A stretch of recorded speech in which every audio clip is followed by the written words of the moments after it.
Greetings everyone, my name is Adderville, and welcome back to my Let's Play of Mega Man Maker. In today's live stream, I'll be covering a combination of both Veersmith levels and other levels I found online, primarily focusing, as always, on the former. I'll be covering these levels for about 2.5 hours, and then after I'm done, I'll showcase some of the art posted on the Discord server.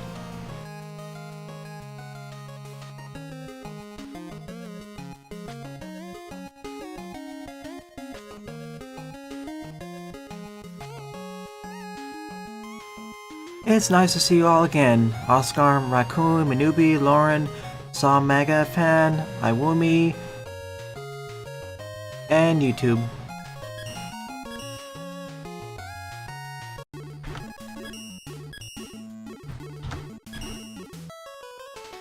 Currently I have about 10 levels on the queue, with more to be coming.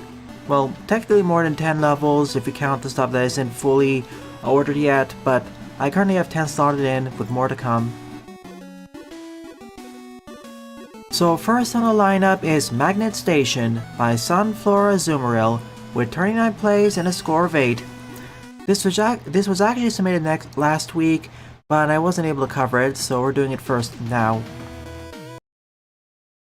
How has your week in gaming been?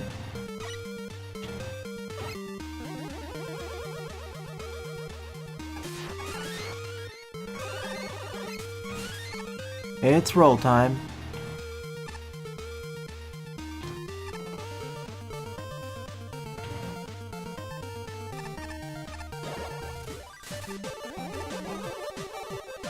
This may be a good or bad idea. I'll find out now. Like for these sorts of stages, the best actually, you know what? Seeing as this is gonna involve magnets, let's just pull out base.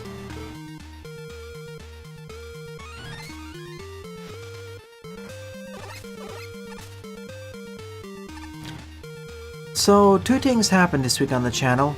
Well, 3 things to be technical. I completed the edited version of Iron Meat's Let's Play, and I've resumed the Let's Plays of the Klein's Drops, and the edited version of Dead of a Wish. Lastly, after over 11 years, this channel has finally achieved over 1 million total views. I repeat, This channel has achieved over 1 million total views.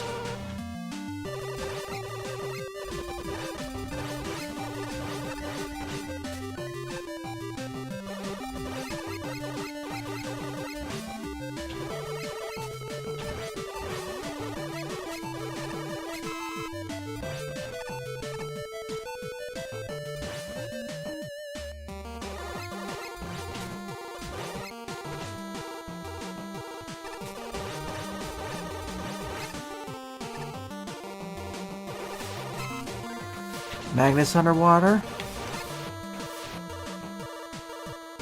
Looks like we're going for the full set. Or almost full set. If the regular magnets start making an appearance, it'll be full. Many things. I'm thankful for many things.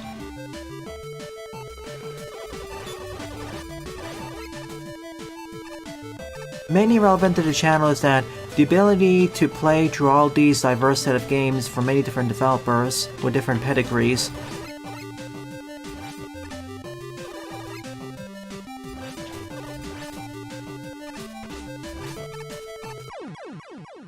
That was the only safe spot, eh? Like, just, even in the earlier parts of the channel, I never expected to play this diverse set of games. It's really helped to refine my experience and tastes. Heck, I never really expected to be streaming Mega Man over 10 years ago.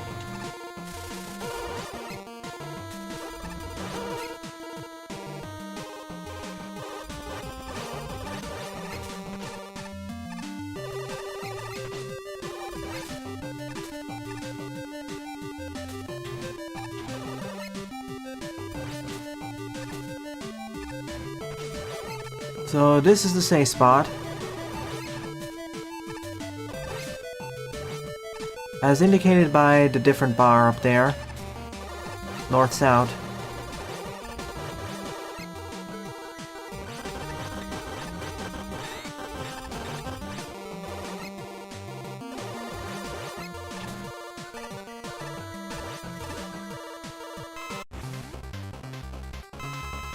Okay, mid-boss.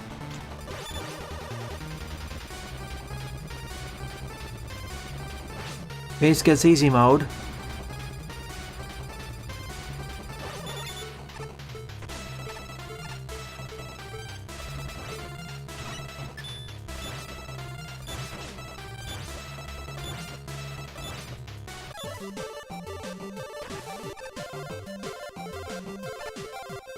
I don't have the magnet, so down I go.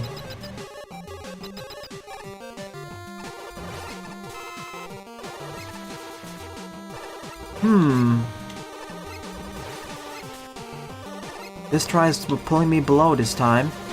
Usually the magnets try pulling me above, but with this setup, they can pull me to below. Or rather, below and back. Neat.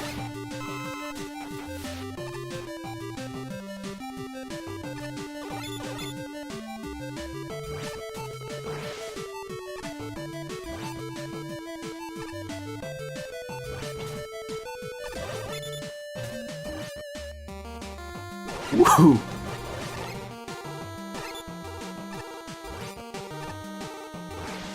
Oh yeah, the Chainsaw Man movie. I gotta watch Chainsaw Man.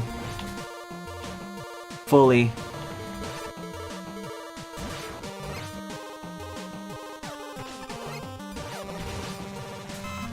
Oh no. Whoops.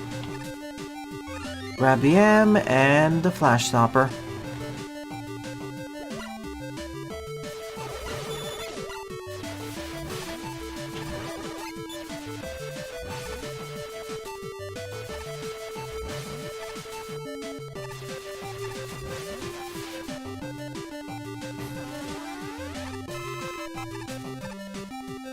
Wait.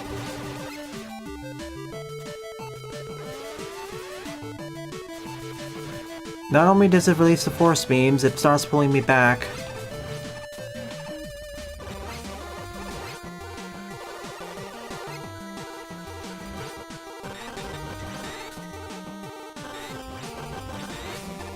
Bit of a stop and go motion, but it's fine. You can go even faster if you decide to damage boost, or are better at the game.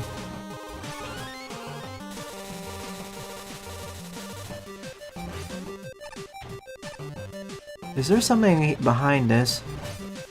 No. Just an indicator.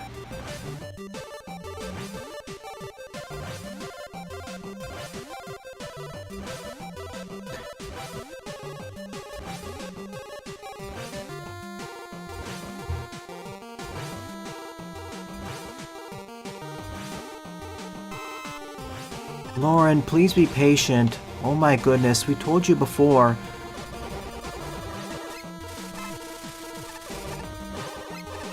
I'm gonna review the level in full when I'm done with it.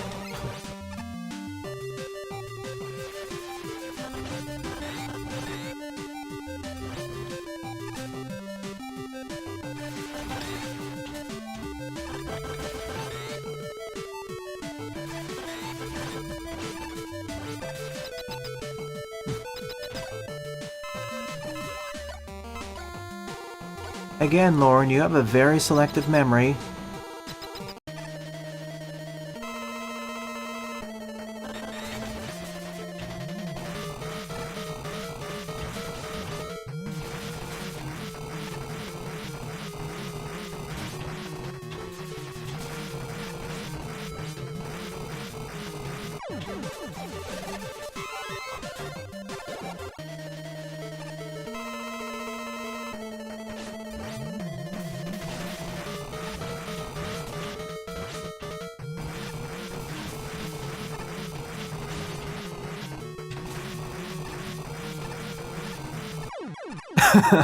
Nice way. It sure does. I'm glad it exists, but it is funny of how it just deletes stuff. Or just starts chewing everything apart. Alright, this stage. Overall, I liked the overall level design with the building up of the magnets. Mercifully, we didn't get the regular magnets from Magnet Man, knowing my history with how to implement it in this game. And the climax was fun. Build up and climax were enjoyable. I do note there was no checkpoint after the mid-boss, which does a little bit irk me, but the overall difficulty of the stage just isn't that hard. So I'm not gonna be as harsh against it. If you ignore that, the checkpoint density is fine.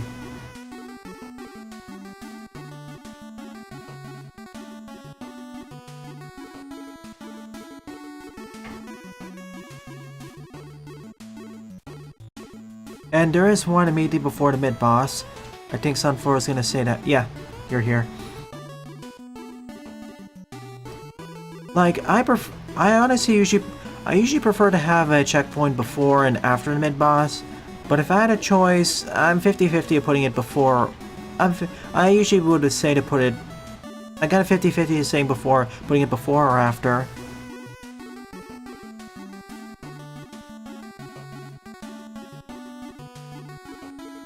Yeah, but what, Lauren?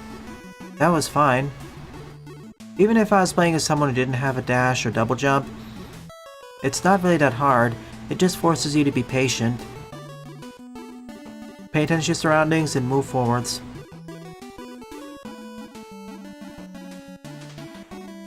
I get you may want to check one before that, but the overall difficulty stage isn't that high, so I'd say it's fine. It's going fairly well, Lotus.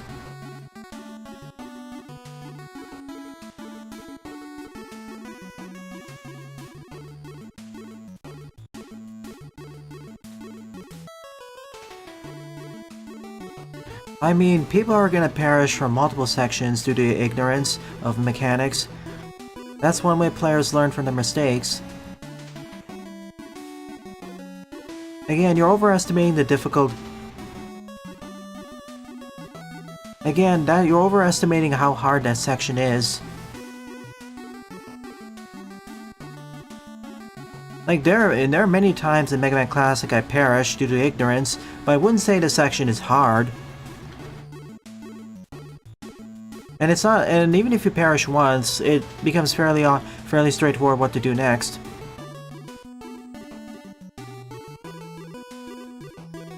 What did YouTube say again? Checkpoints aren't bad if they're properly used. Your response, Jaden, is hilarious. If X... Let me rephrase the statement so it's more universal, and then you can see why it's funny. X isn't bad if it's properly used. That's basically a universal statement in the game design.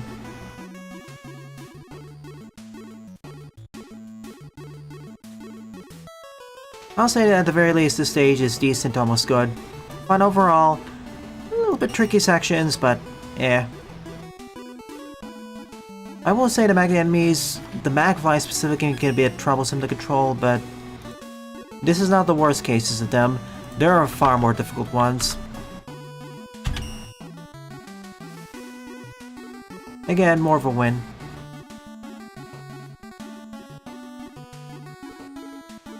Alright. I mean, to be fair, styling on YouTube with that is not that difficult.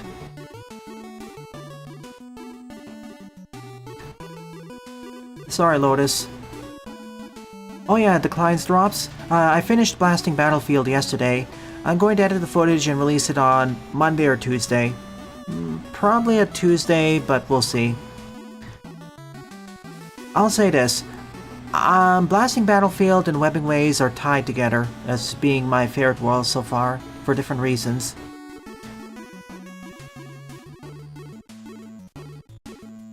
So second up is a fairly basic level by a newbie with 30 plays and a score of 1. This has NFSF replacement, so I'll be quiet for the first 30 seconds to a minute.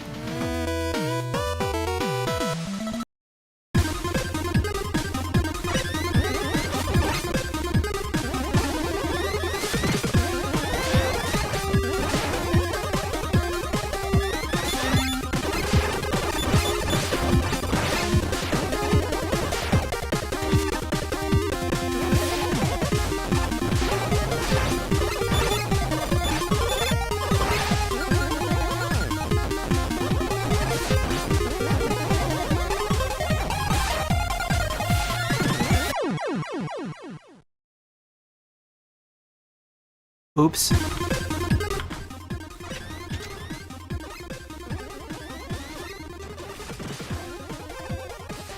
Aesthetically wise, I guess. Yeah, especially with some in the background, sure.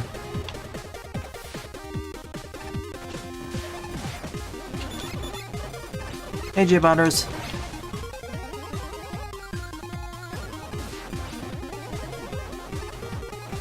Oh, that's ground.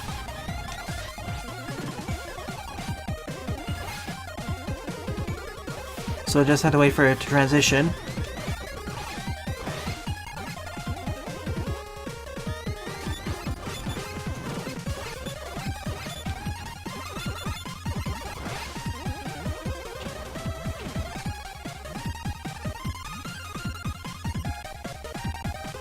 Wow, that's the rave room, I guess.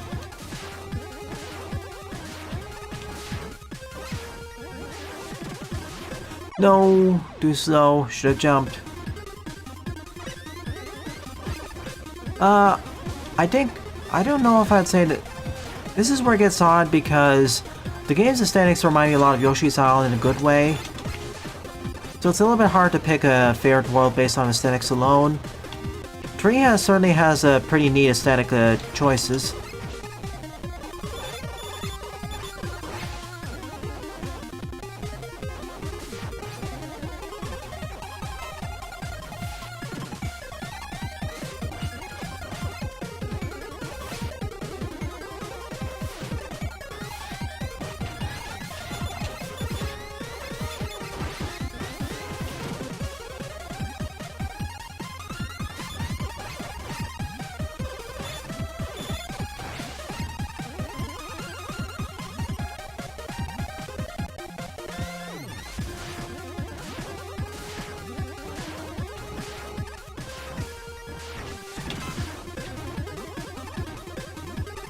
I have to be careful with my long jumps now because, you know.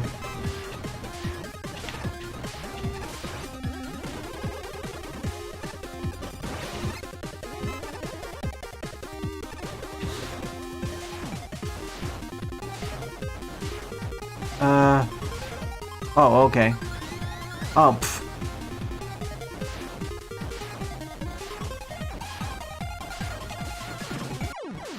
I mean, once it turned purple, I had no chance.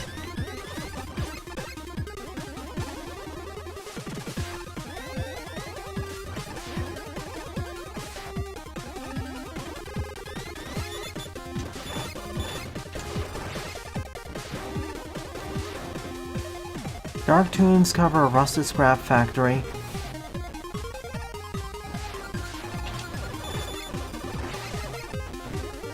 How do I feel about the sun shift and world thematics introduction? Let me put it this way. When traveling from the former fields to Petroleum Port, I thought the transition worked fine. We went from the grasslands over to a port. Then we had the funky transition over to the nightlife city, but I can buy that.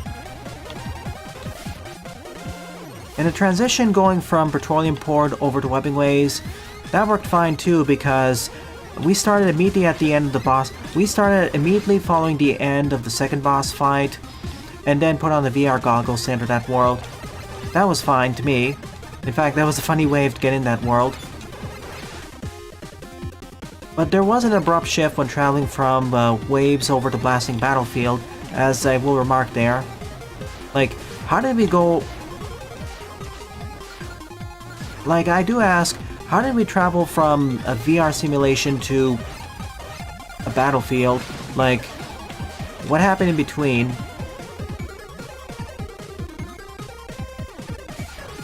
And it's funny... I don't really like this room because you can't really reset it. Yeah, that is a kind of a soft lock. You probably should fix that. Well, you should fix that.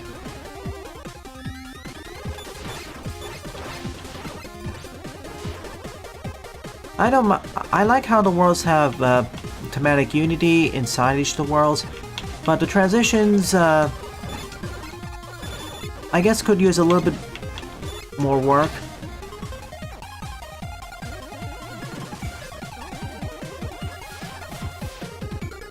I took too much damage here, I'm not gonna make it now.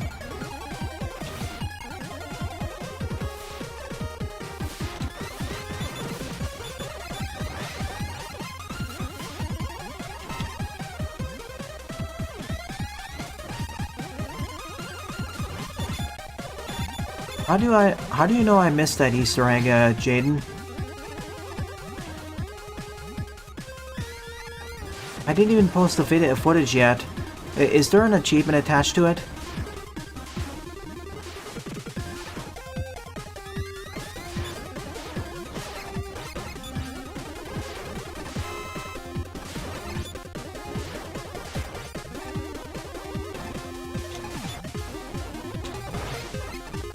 Okay, rush. Like, I don't mind not being able to get the E-Tank and it's a one and done deal, but please make it so that if I miss this, I don't instantly die. Because damage boosting is, doesn't quite work here either.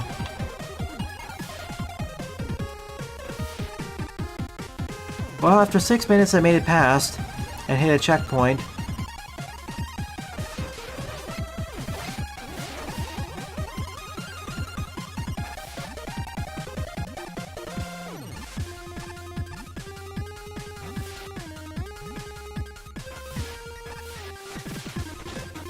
Cool rave water.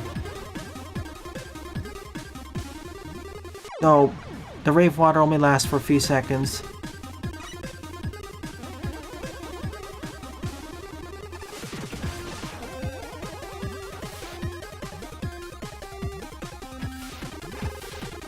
Or should I say 1 second in particular? Oh no. This only lasts for half a second at most. I don't have sub-weapons, I'm afraid.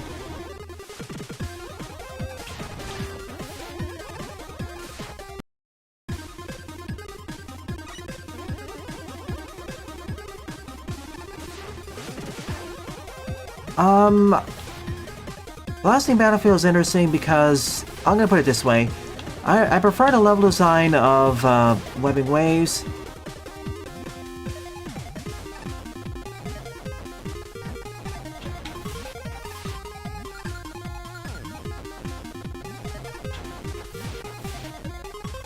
Oh my goodness, stop.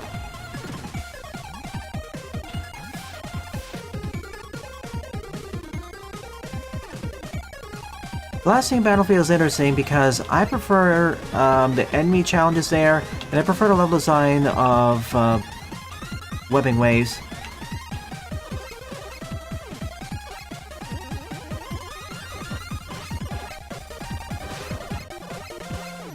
It is interesting, not the best though, I've seen better.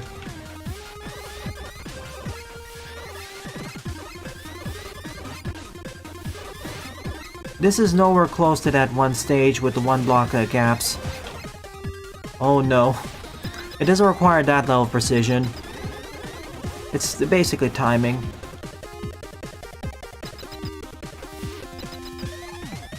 I'll double check the footage to see if I actually found that. I know I did. I know there'll have to be a bit of a transition one of those stages. I don't think I found that, but again, I'll take a look. There are a lot of those Easter eggs that are just there for extra droplets in that game.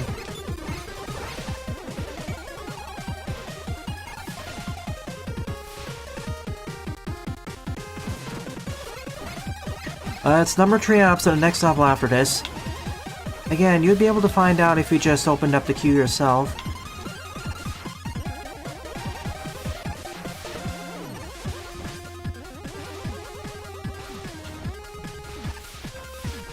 That didn't damage.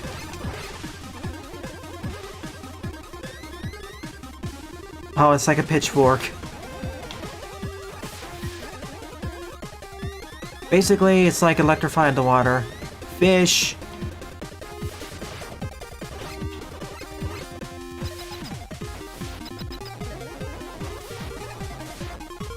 Again, Lauren, I think you need to update your browser.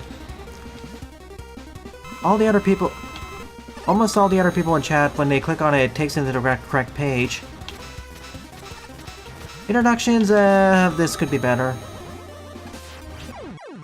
Okay, that changes the fight. Let me check. Did that get broken again?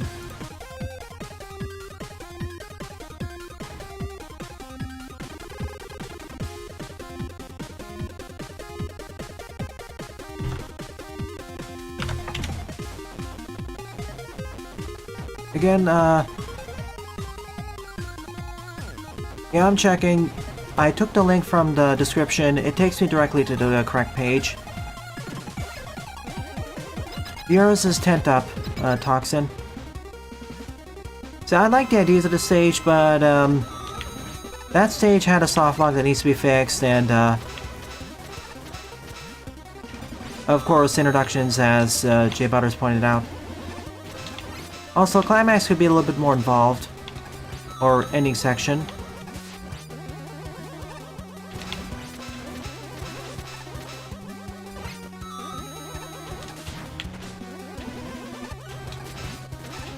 Just one more.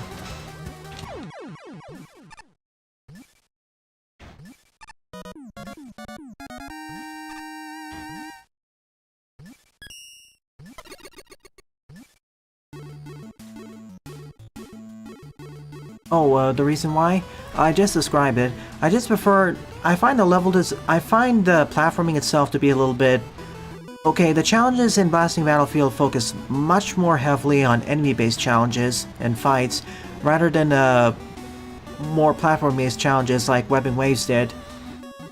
As such, Webbing Waves I feel has the better platforming, Blasting has the better enemies, and the new enemy rosters included in Blasting forced me to approach some of the situations differently.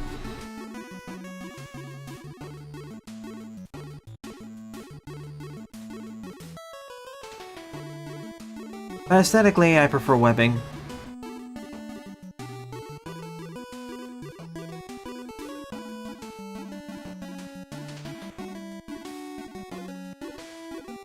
I wouldn't...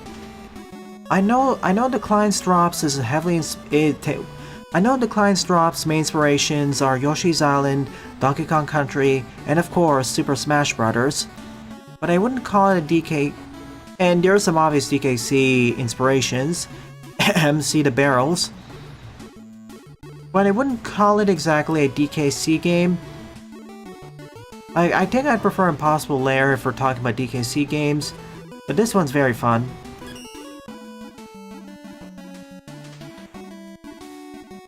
I learned about the parry during the boss fight of World 4. I didn't realize that existed. I knew I had a spot dodge. I didn't know I could use that to parry certain attacks. If I knew that, I would have used it against the frogs and rogs. And really any melee enemy. Alright. Hang on. Number tree up is Higher Dive, Verga Benir Tyrant, Minor Setbacks, Spy Arsonist, 8th place, score 4. You're up, Lauren. Okay, I'll take a look, Jaden.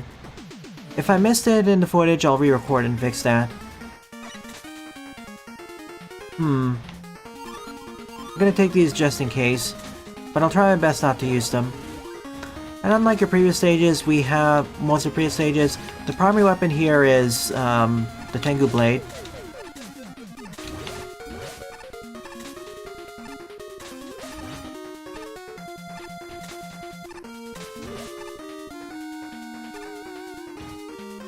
I still don't believe I can have a fully nuanced discussion on Sonic likes like Freedom Plan Spark 1, namely as I haven't actually played that many Sonic games, to be honest.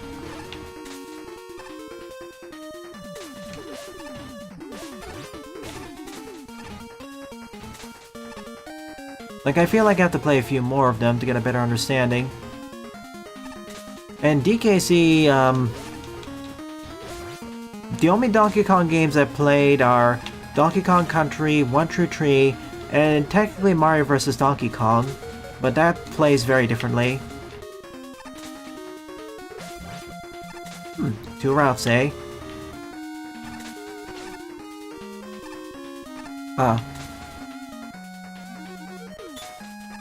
I say Sonic likes in a very broad category.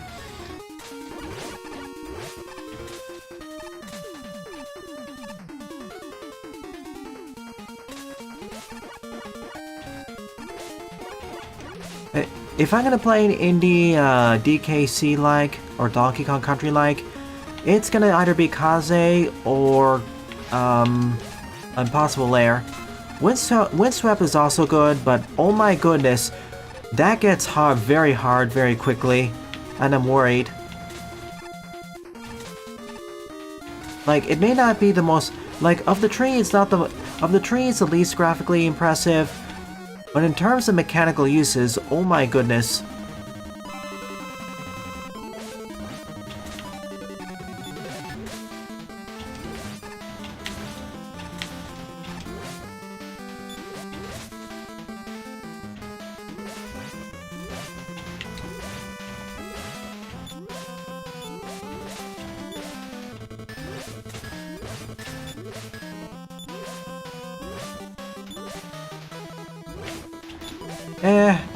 Most of the bosses in the DKC games weren't that memorable either.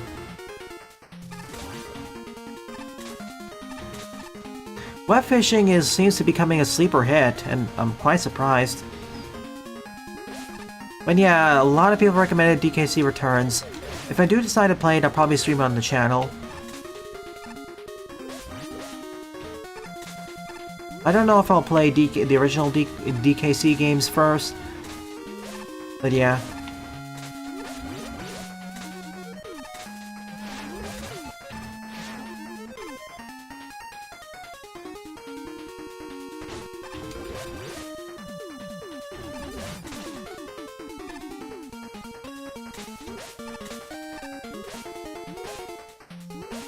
I think Returns deserves a release, but I would like to see a tree.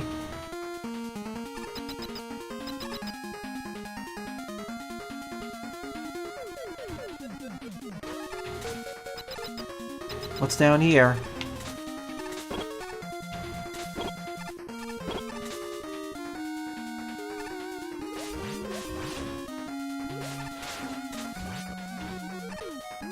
Oh my. Well, this is a pickle I found myself in. And you respawn, of course.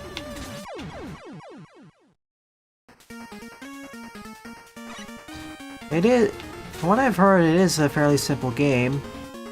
But the fact it's getting so much traction, mainly a game of fishing together without much else to it, it is pretty nice, cozy.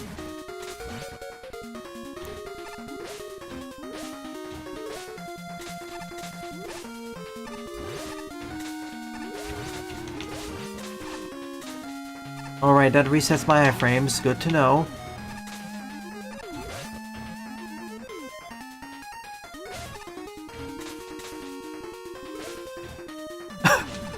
It's kind of funny seeing the enemies spawn out of nothing. Well, I know the reason, it's just kind of funky.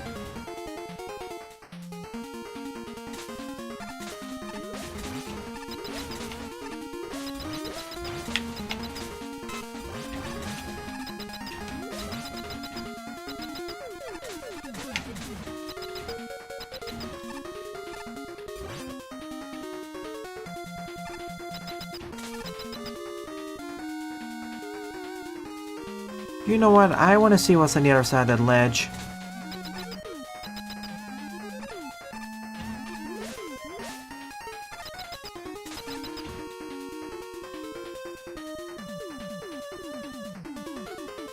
Web fishing is not a farming game, it's a fishing game. Ah. If I used the special weapons, I would have gotten one of these.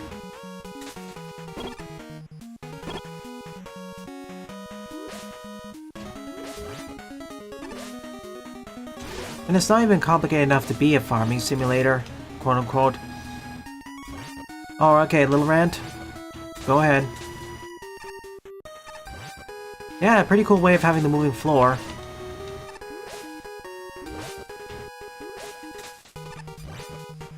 Now we can achieve the submarine in the Blizzard Man stage.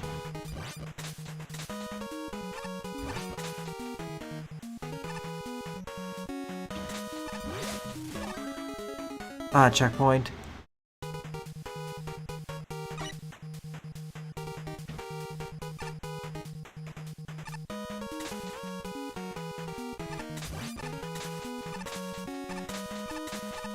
Oh, okay. I see another stage do something similar, but with rising lava instead. But this is the first stage I've seen to actually use ice itself. Like, this is novel, and I haven't seen at least... Excuse me. Where did the ice go? Oh, there it is. Oh, it ends here. As I was saying, this is the first stage I've seen to use the rising section, but with the frozen ice. Usually it's lava or water.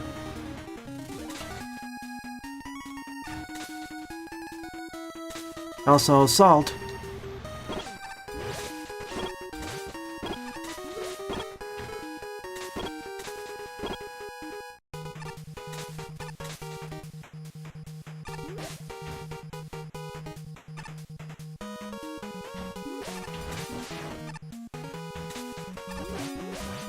Okay, yeah, this is the second stage. Sorry, Buster.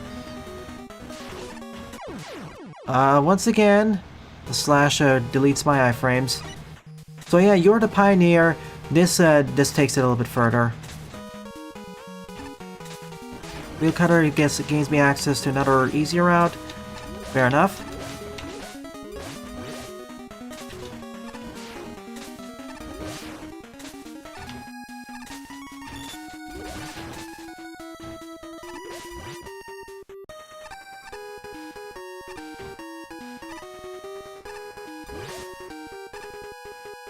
A bit more restricted birthday requests?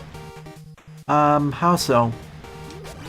Like, I still reserve the right to deny a birthday request for a variety of reasons.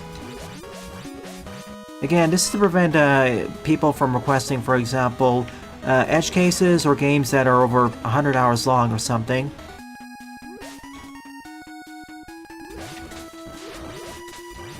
Or something that is really out of left field and I can't properly evaluate it.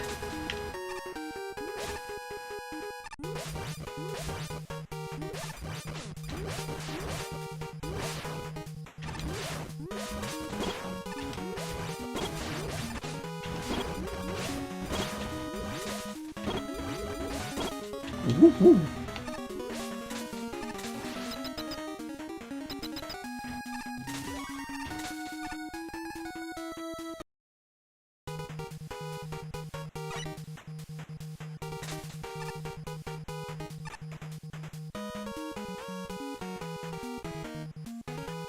Oh, that's what you're talking about, Jaden. I thought you were going on a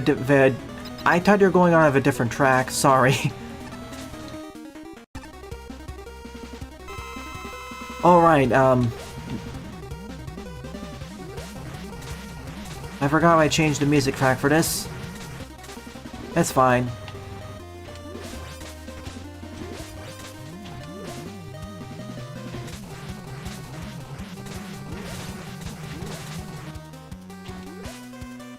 One day I'll actually hit him from above.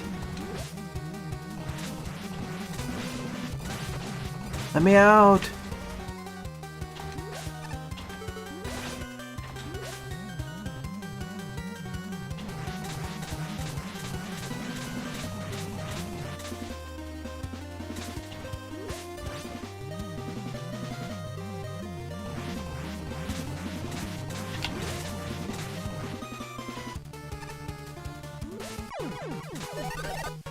The Tengu Blade projectile deals the guaranteed 3 damage. Tight. Okay, now this is where this best works.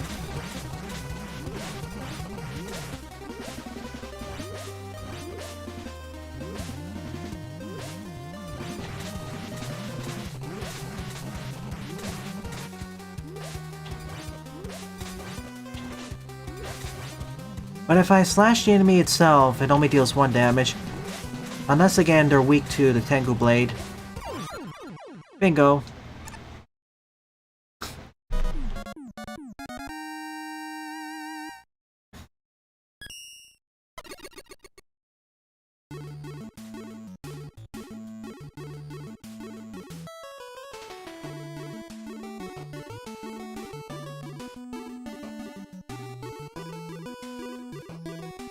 Oh, Snatcher. That is a little bit of a special case because she's a mod and that's kind of like a thank you for modding, but I may change the rules on that a bit.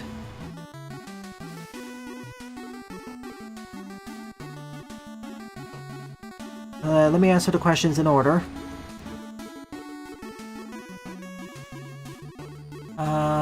Frozen platform or success of the concrete construction, reliquid plane, okay. I will get back to your turn to dive once the final chapter is fully done. So next year. Partners in time next week? Absolutely. I'll need next Sunday morning, as in about 8 days.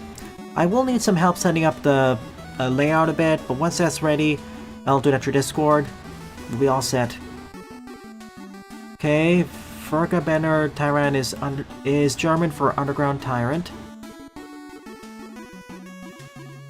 Well, I'm gonna say it this way, if they're active in the community outside the streams, I can give a pass there.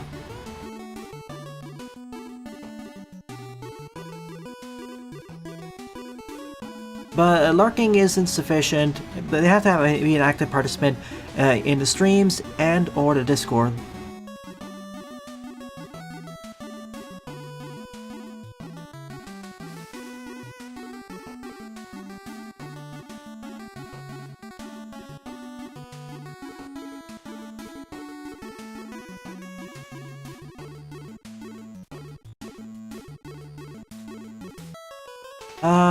If I recall correctly, Buster, he wants Pizza Tower and another game which I'm blanking on right now. Thanks for the hearts. Shovel Knight, I think. They wanted either Shovel Knight or Pizza Tower.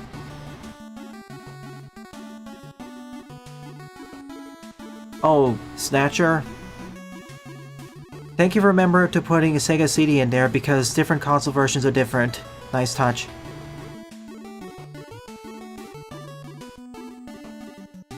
I mean, Pizza Tower is on the list of games I actually want to play on the channel. So it already has a leg up there.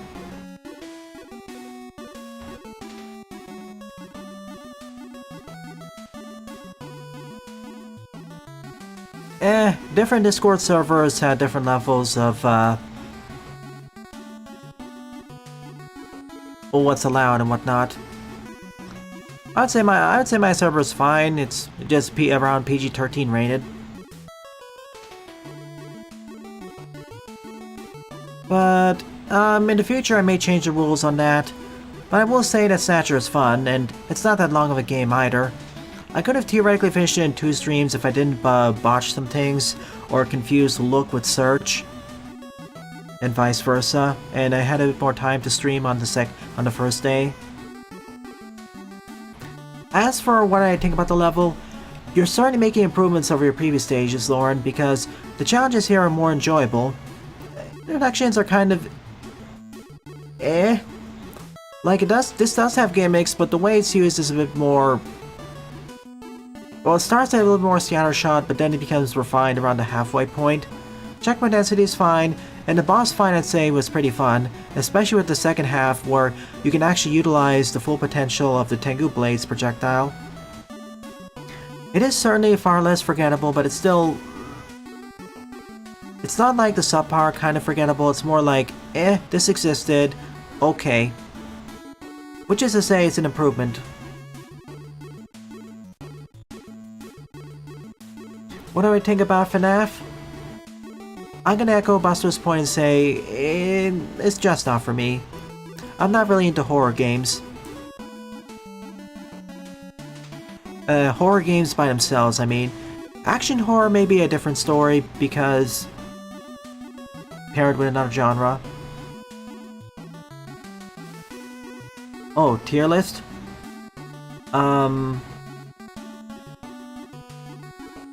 Very rompy is another way of saying it. Like, there are different tiers or the differences of rompy. Like, there's the completely boring rompy, and then there's the rompy, and then there's the fun rompy. This falls under the category to me.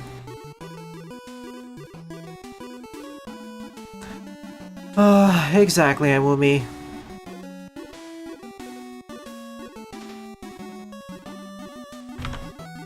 Thank you, Sawman. I'll cover that one next week, as one of your levels is already there.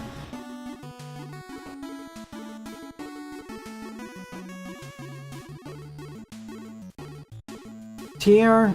How would I tier this? C or D tier? Okay, let me make it some. If I assume that C is okay, then C tier.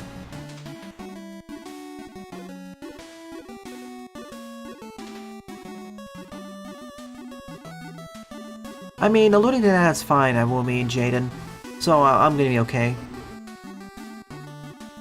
Leaving it that's fine.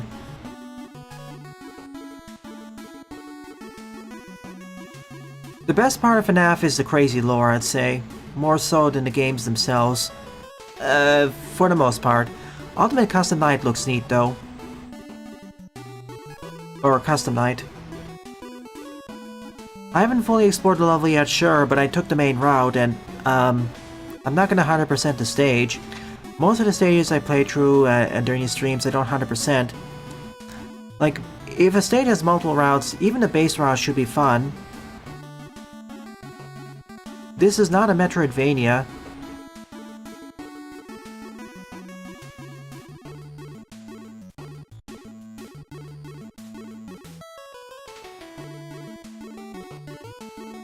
Which is fair, like... Honestly, my favorite part of FNAF is more the memes and, fan lore.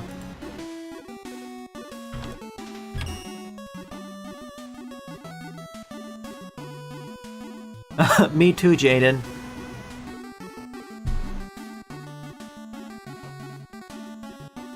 The 06 equivalent for FNAF?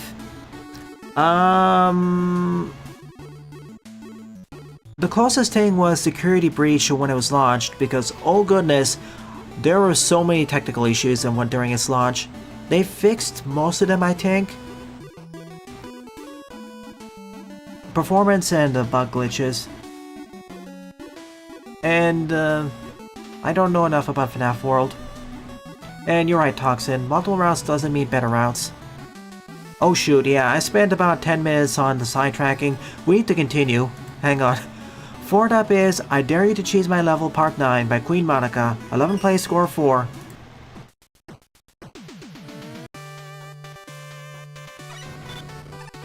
Oh, pff, I froze that by accident. Rain? Hello? Is it only a one-time affair?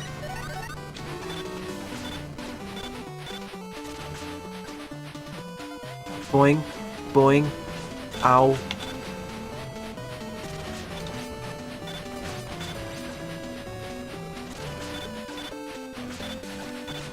Welp. I lost track of how much time I'm spending talking. I need to move.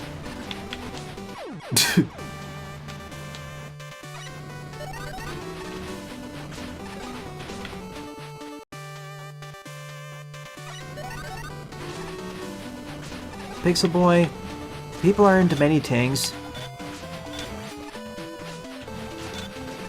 It's all a matter of personal preference. It's not really harming anyone. And plus, it's not really harming anyone. I've learned to stop really caring about... I've learned to stop really caring about stuff like that unless it's directly harming someone or a group of people.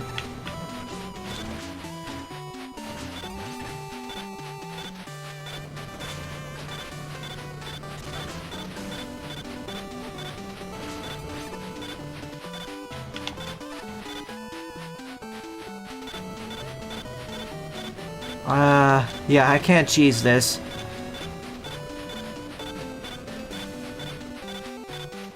Maybe if I was a task player.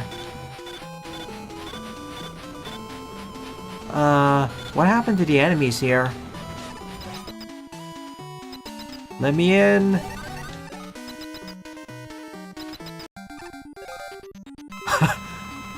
Charge man on the rails. Oh, I could have also just used the Hornet Chaser, but eh.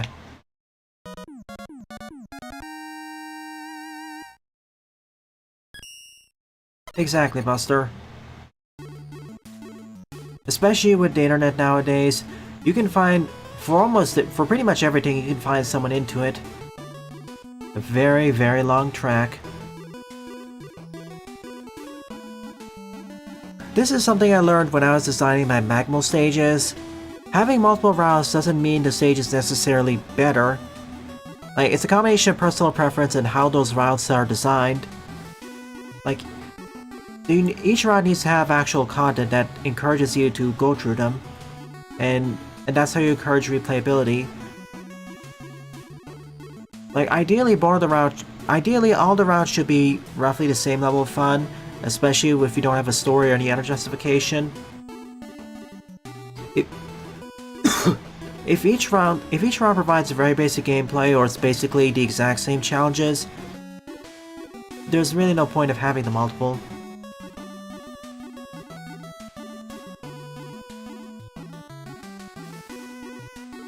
The roller coaster stage in DKC2 are more interesting.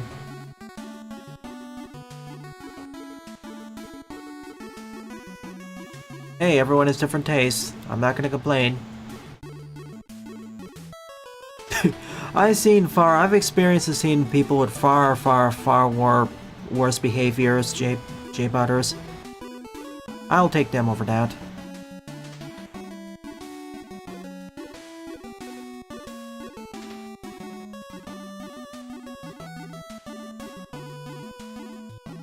As for this stage, it was just a train ride and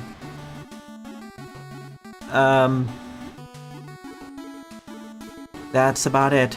It was neat, but eh. I wouldn't say it's completely basic, but it should be explored outside of the rising section of the salt, so things need to be explored more. Again, Lauren, you're avoiding the point. The main route should be as fun as the alternate route. Saying I didn't see the alternate route doesn't really change my scoring.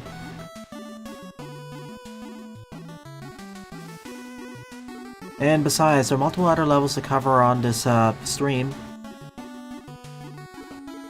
Lauren, the other users have already explained to you.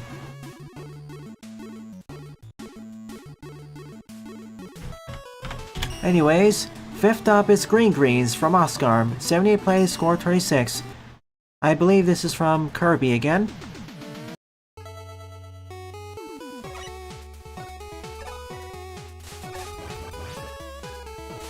There's also a case of over-exploring an idea or spending too much time on an idea, but we're far from that point right now.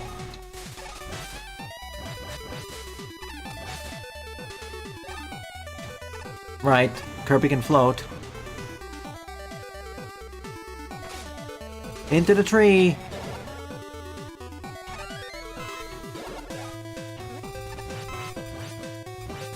You don't need to squeeze every single drop out of a gimmick, enemy, or mechanic to be enjoyable, but you should do it to at least a sufficient degree, also relative to your target audience and difficulty.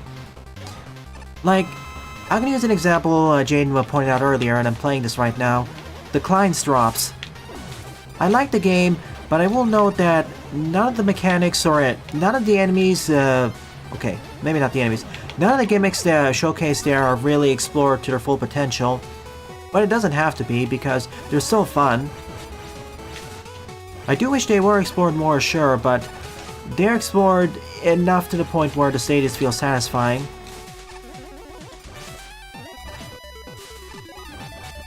It's also a bit trickier because multiple levels, so they have to build upon the multiple stages.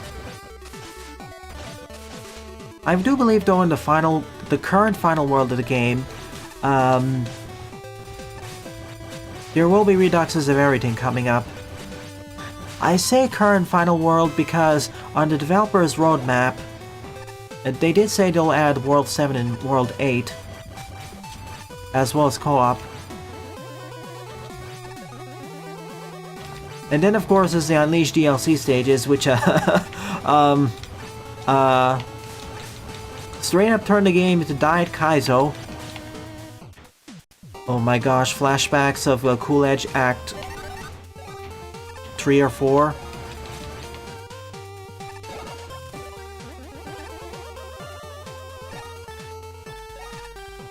I don't even think they need to really push it that way. Hey, Wispy.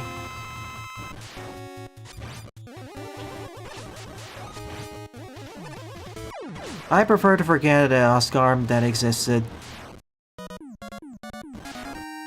That's nice here, Buster. But yeah, I will get to the Lethal Laboratory next week. It's basically an adaptation of the first level from Kirby's Adventure. Alright, to answer your question again, Lauren, expand upon the gimmicks not involving the Salt Rising, so the enemies' drills, and basically involve the gimmicks and enemies more and flesh them out.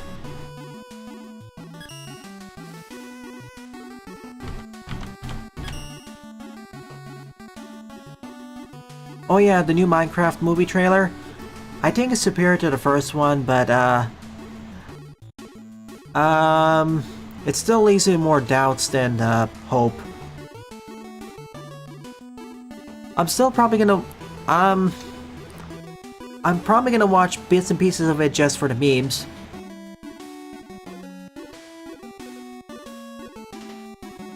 If anything, the second trailer reminds me more of Terraria than Minecraft, but eh.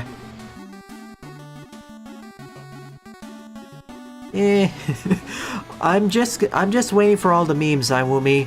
Like, again, it reminds me more of Terraria than Minecraft with the second trailer, because of the heavier focus on combat, gearing up, and monsters. That are important aspects of the base Minecraft, sure, but Minecraft's main focus is on building, not so much the combat.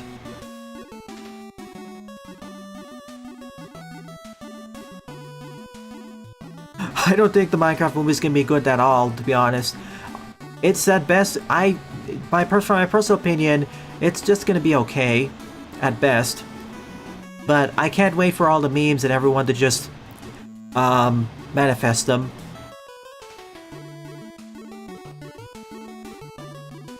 Alright, let's go. 6th up is Showtime Man by Big Vincent 156, 31 play, score of 0. Excuse me, Big Vincent 159. That's the unfortunate part, Iwumi. It'll very likely get all its money back and then some, because of the Minecraft property attached to it.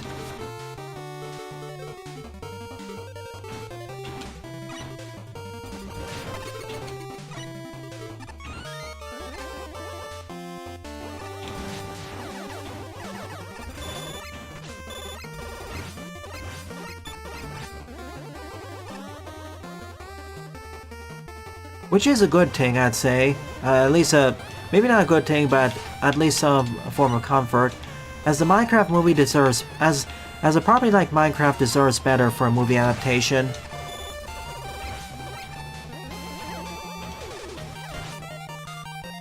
Like, the Mario movie is a super success, and despite my various criticisms with how it's made, or the story, it's not the worst thing in the world.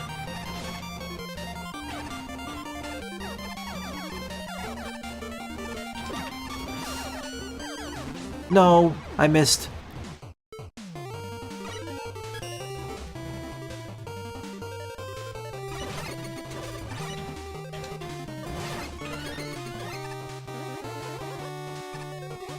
Oh, 6 mob radius on your mod.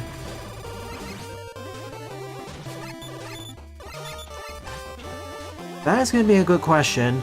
Is it going to be better in terms of reception compared to the first Sonic movie? Like,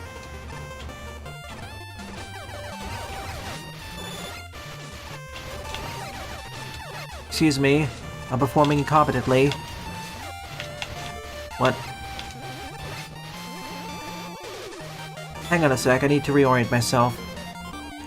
I don't think it's gonna be a super success, yeah. I think it's gonna be more successful than the first Sonic film, but in terms of reception and quality, is it gonna be better than the first Sonic movie? I would rate the first Sonic movie below the first Mario, I say first for now, Mario film, and that below Sonic 2.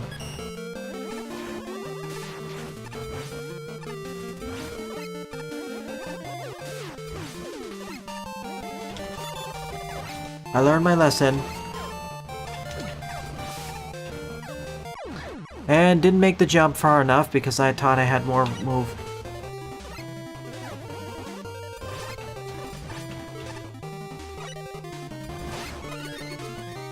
Yeah, it was heavily bolstered by a combination of Illumination and Nintendo's pedigree, and a boatload of advertising. I really love how they called back to the Super Mario Bros. Super Show with one of those trailers ads. That was good.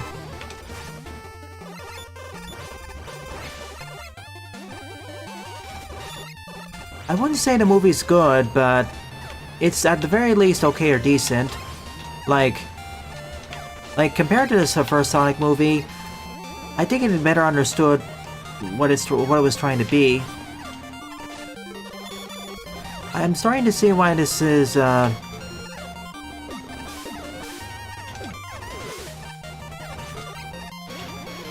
Okay, can we please get to the first checkpoint this time?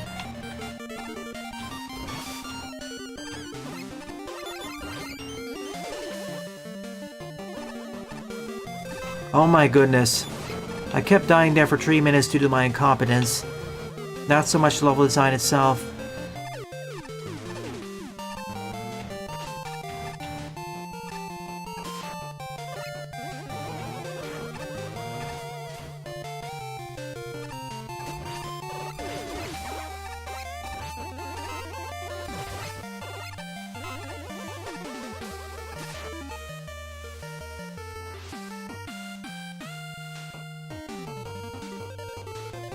Here's to hoping how the SMB2 movie is gonna fare. Okay, go ahead, Jaden. About Channel Pup. Animation is cinema, sure. Honestly, the Mario movie would be I'd be fine with that. Paw Patrol, Well, it certainly is cinema, I guess. 758 million projection when it took 120 million to make. Nice.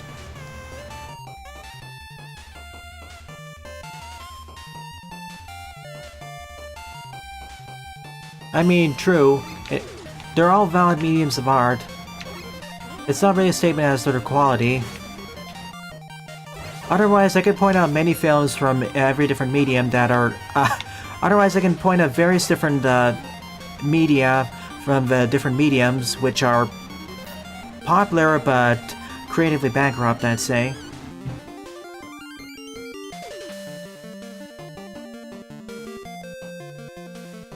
Avatar 3 got delayed? Due to Sonic? Oh my goodness. That is kind of a... If that's the case, that's actually an achievement. I did like watching the Mario movie, even in spite of its flaws. That's why I'm really looking forward to SMB 2, the movie. I feel like with its tighter focus, it could perform very well. The SMB's... The Super Mario Bros. Super Show was certainly a trip. I would say it's still in the top picks of the 90s, the late 80s to early 90s adaptation of video game property. Like, compared to most of the other video game adaptations of the time into animated series, I'd say it was on the top.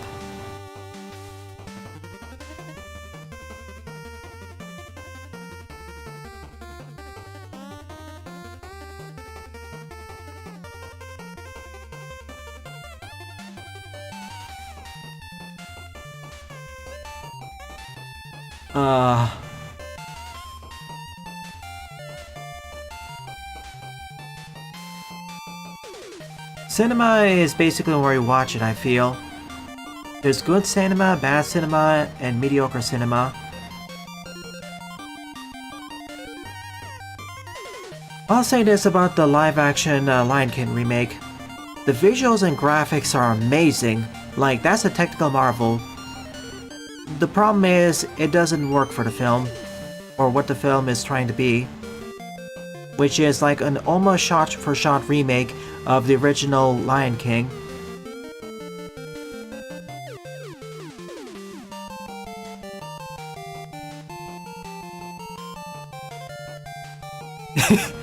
I know, it's called live action. Reality, it's not live action. It's just very photorealistic 3D animation, which again, many props to those who worked on that.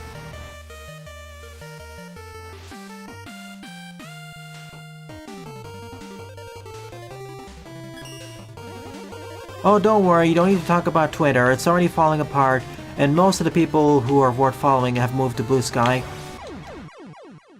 Anyways, let's actually continue the stage instead of having a 15-minute sidetrack on animation. Whoops. And as a remake, if I were to remake The Lion King, that is not how I'd do it. Like, if we're gonna have 3D animation, it's gonna be it would be heavily stylized. Or somewhat stylized. Or if you really want to keep the photorealistic 3D animation, how about this? Portray the events of Lion King with from a documentary point of view. Have someone like David Attenborough narrate over the events of the more realistic Lion King. Now that would be something interesting.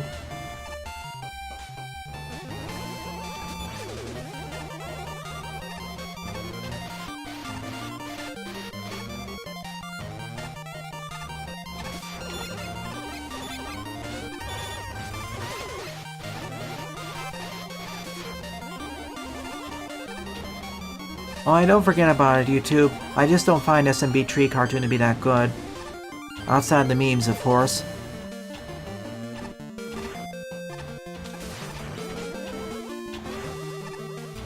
I'm starting to see why this got the negative score.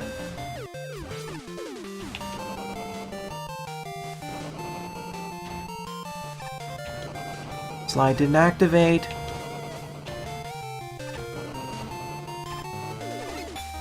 I'm starting to see why it's got a score of 0, my bad. Like, compared to their usual fare of levels, with this level, with Big Vincent did, it's a little bit,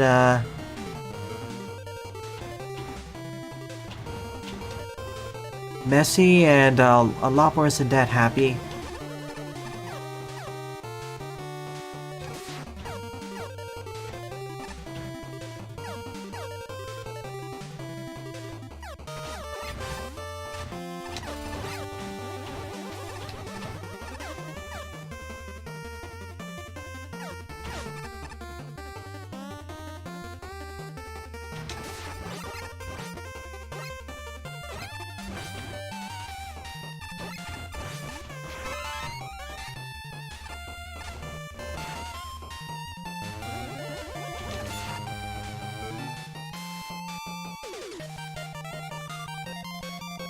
A lot of large chat messages. There is an inherent appeal in seeing something familiar with better visuals, or more involved, prettier visuals. But those improved visuals have to actually work for the work in question. And in the case of TLK 2019, it doesn't. You can have 3D animation for the remake, but it has to be kind of stylized because the original animation was already very stylized.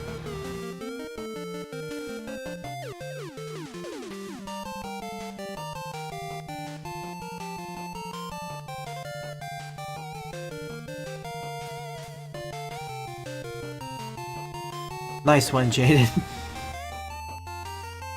EVA 1.0 is a near shot-for-shot remake of the first 6 episodes of Evangelion. Okay, that's fair. I mean, if the visuals work for it and it's a full shot-for-shot, fair.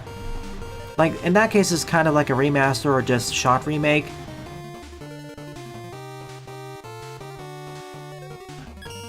We actually watched the Knuckles show on the Super Freaks channel, and really should be called the Wade Whipple and Knuckles Show. Oh no.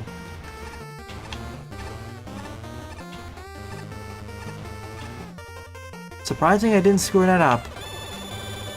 I would like a checkpoint though, because this stage is quite rich in terms of instant death. No, Toxin, I'm sorry. This is a tangent stream. You know how the Saturday streams go now. I've almost exhausted everything I have to say about Mega Man Maker, so we end up going on these tangents. Oh my gosh. I see you there. What? I have to hit that switch, otherwise I'm dead.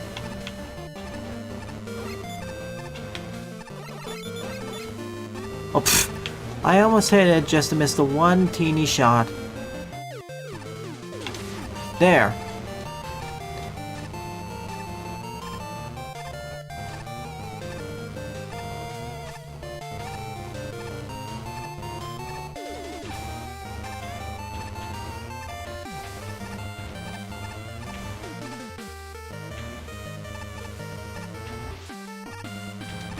Actually, that was somewhat more merciful. I would prefer the checkpoint being before the spikes, but yeah. I get why this stage is polarizing because, isn't that rich?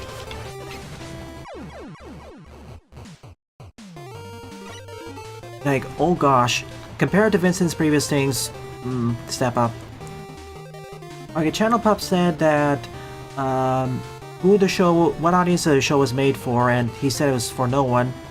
I disagree with that. We in the Super Freak server watched the series, and it feels like the Wade Whipple and Knuckles show, and it certainly has a flawed focus.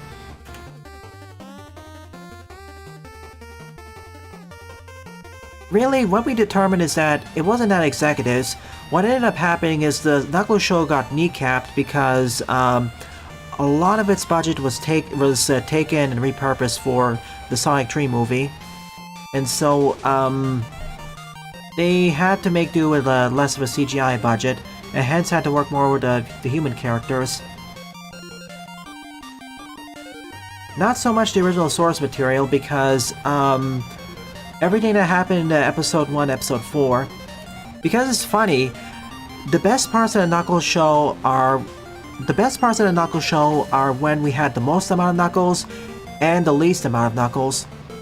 Episode 1 mainly involved Knuckles himself getting integrated into the family and then starting the adventure.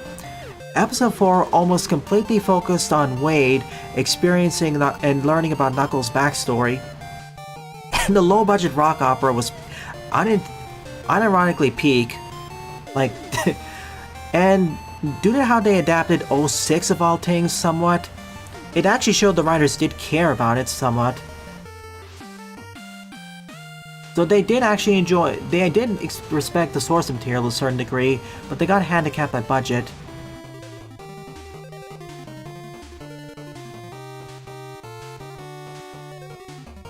Turns into a full new story for the second movie onwards.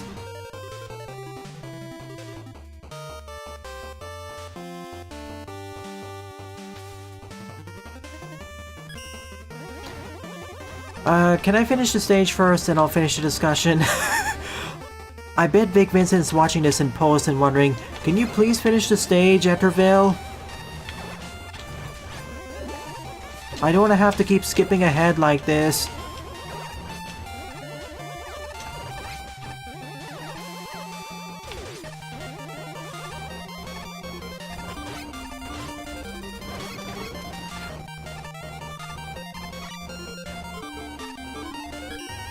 I'll be fine with one.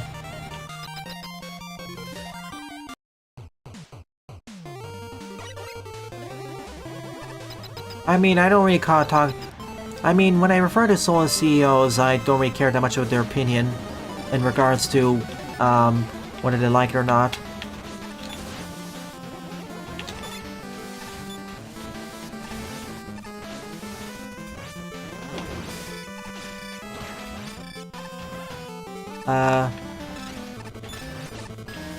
I guess that's it.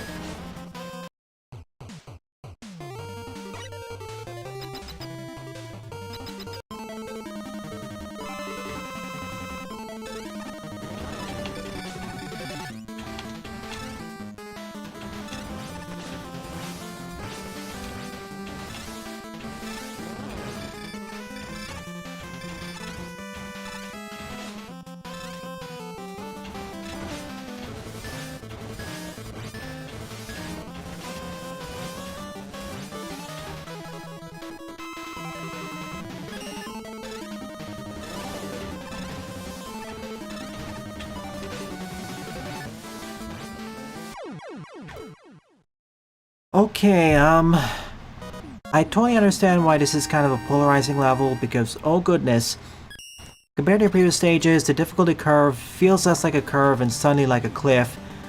Once you get past the first section, you are acclimated with the difficulty, but oh gosh. This does assume that you understand how the mechanics in the stage work already, and builds off of that. And it's a little bit messy, and I do wish there was one more checkpoint somewhere. So, I'm gonna refrain from upvoting it, or downvoting it.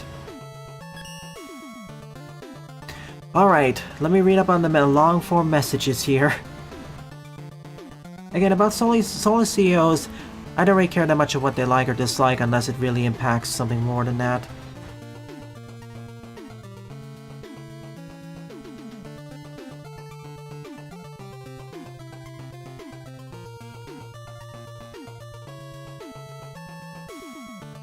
Again, I'll just end it this way. I feel like the writers actually did care to a certain degree because of how they referenced 06 of all things and made it interesting. And funny. If you know, you know. But it really suffered from needs more budget syndrome. Or budget was stolen syndrome. Take your pick.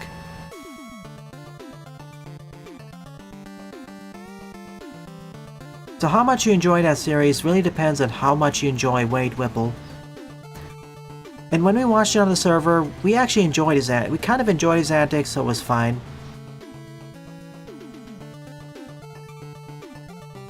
Also, the fact that they actually did a full it actually kinda sets up the movie tree with a reference, and the fact that the Ocho's canon there is even funnier.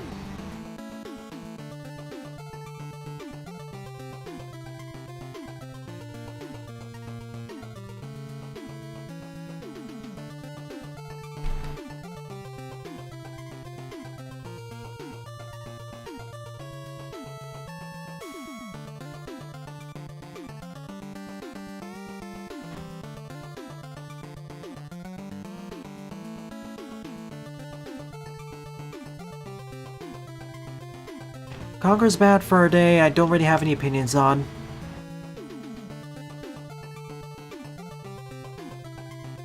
Yeah, apparently the NOA decided to try burying it.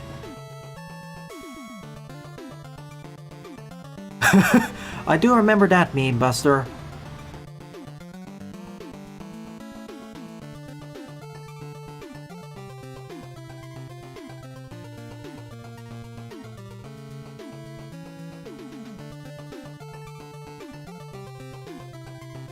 I'm not gonna throw claims on whether the only people who like Conker is because of X or Y until I actually play that game or actually see most of a playthrough of it. The only thing I know is a few of the memes.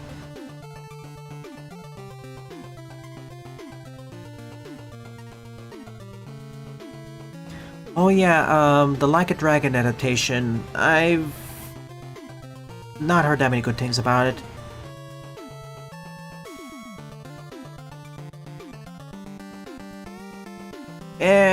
That depends. Whether it'll be played on stream or off stream depends. If I do decide to play on the channel, I am gonna play Rare's other 3D platformers first, though. Anyways, let's move on to the next stage. 7th up is Playwoman by Seventh up is Playwoman by Sawman Megafan YT. Point replay score 0.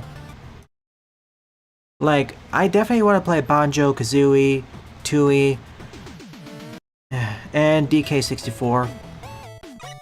Although, if I do decide to play DK64, I am probably gonna play with a certain mod or hack. So I can switch the Kongs anywhere. And probably the hack that also means I can collect the bananas with any character, because oh gosh, I don't like the character-specific bananas.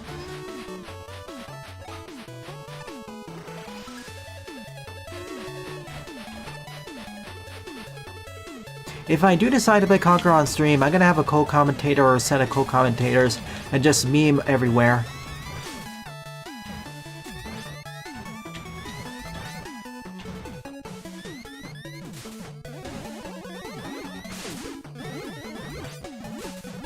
And it's probably gonna be an evening stream.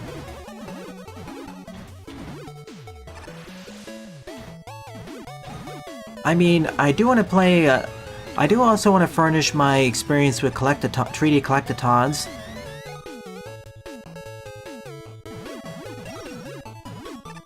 And the Banjo series is considered one of the seminal ones, seminal retro ones. And yes, I'm also and yes, I will play the 3D Mario games on the channel too, don't worry. So yeah, 64 co-op, Sunshine, also the Sunshine mod, and Galaxy if I can get that working.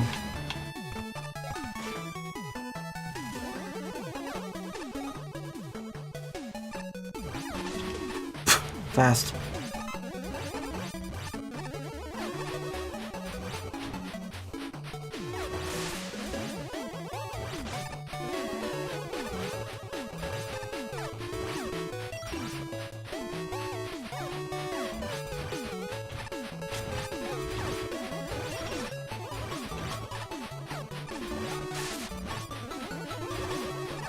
Choo.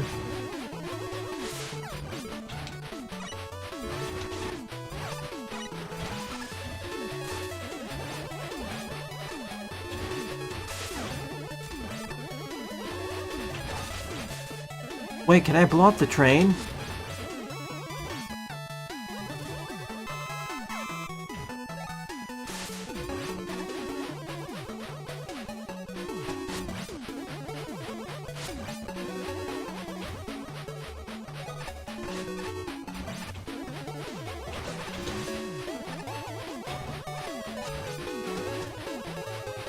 What is DKC mirrored? What is Donkey Kong Country mirrored?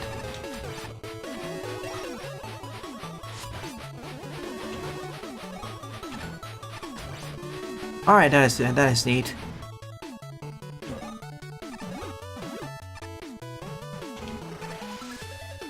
Did I skip a checkpoint? No, okay.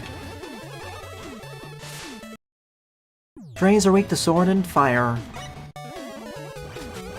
Oh, it's gonna be unhinged fun, especially combined with the X mod and whatever other mod we put in there.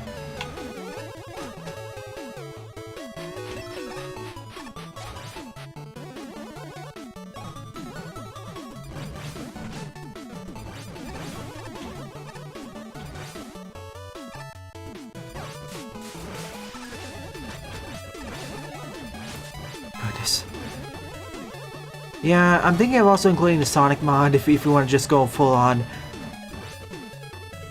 crazy.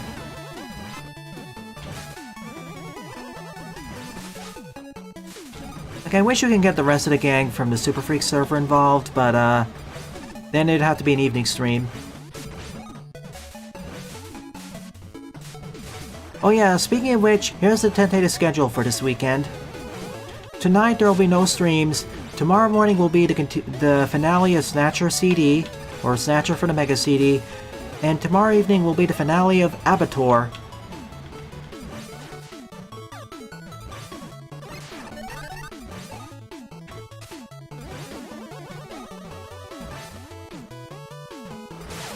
Yeah, I'm gonna immediately turn on that setting about keeping the stage playing after getting a star.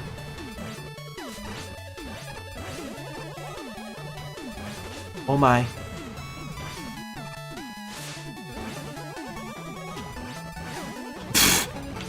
Bye!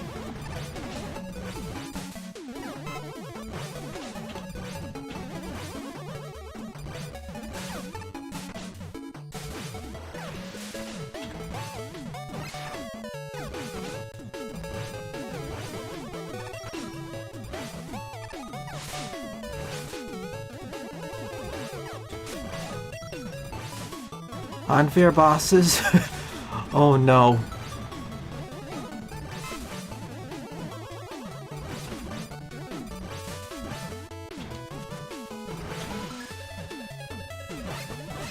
No, I want up.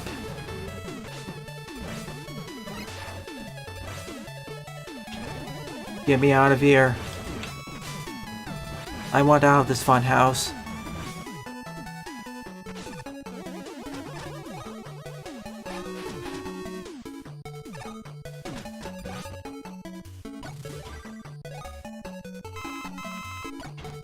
I'm aware that most of them, pretty much all of them are jokes, but how unfair is unfair?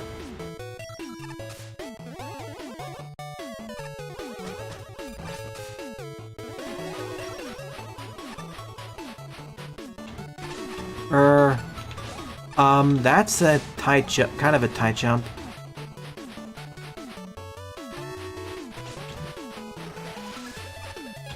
I mean, look at this, you can get up there, but, you may want to raise the ceiling by one tile.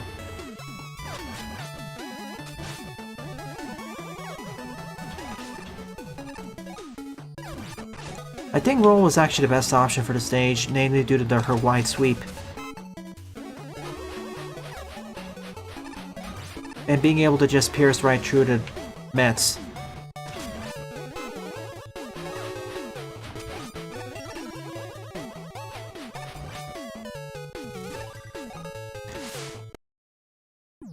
It's mostly fine, some are generally unfair though.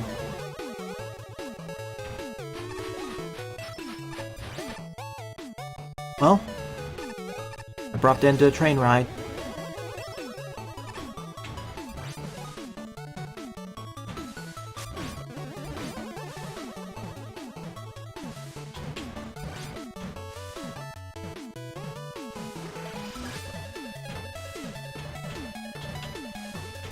I can't see the edge.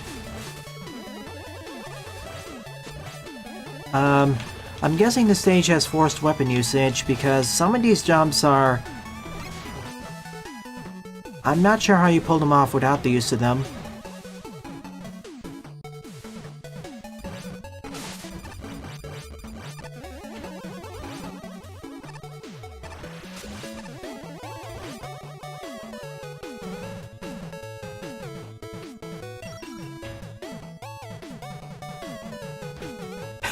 Okay, Kingdom Hearts 3 Remind.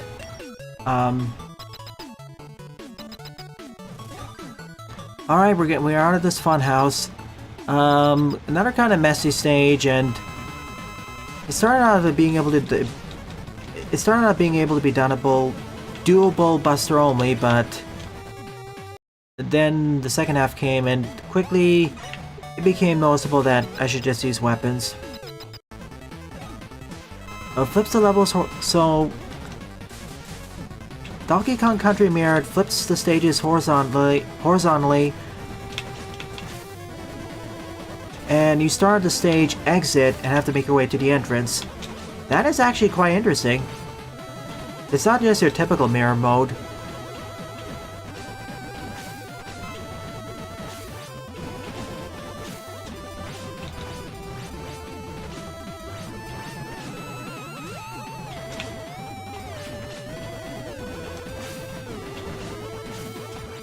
I'm dead.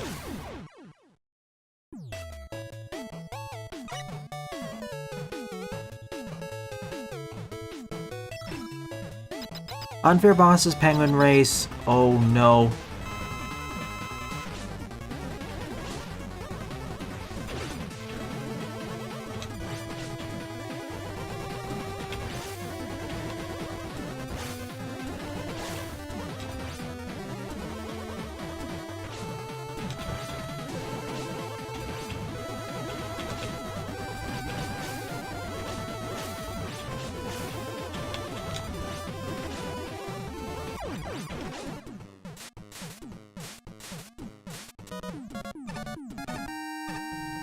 If I was playing the Mega Man, I would have used the magic card immediately. I just use this because it's more fun.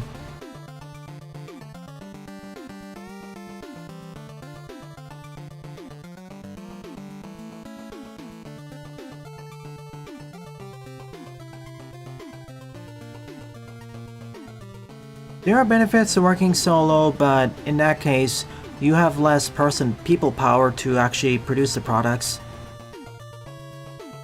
Unless you're super dedicated. This is one of those stages which was kind of messy with how it progressed. Like, it's a rompy bouncy stage on the air side to me, but I can see some of these challenges becoming frustrating. Or to some. I was okay, but Oh yeah, thanks for pointing it out. I completely forgot to change that. You get a virtual cookie, Iwumi.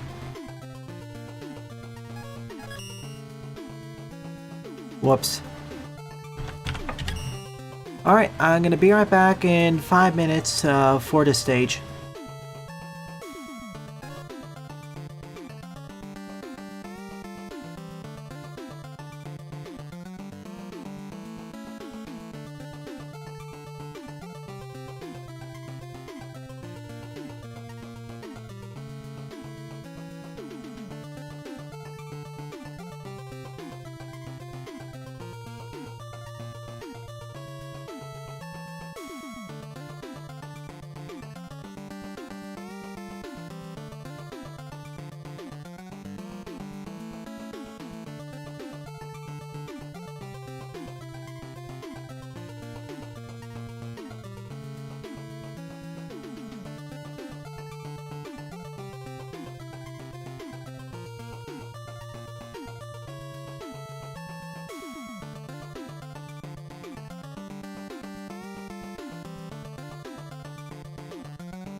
And I have returned.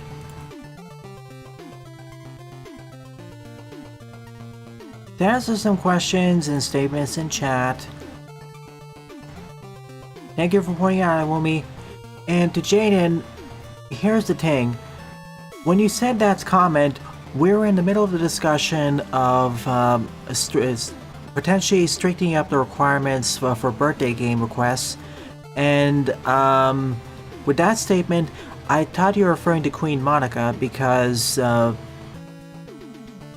due to becoming a new parent very recently, she hasn't been able to attend most streams. I thought that's what you're referring to with that statement, Jaden.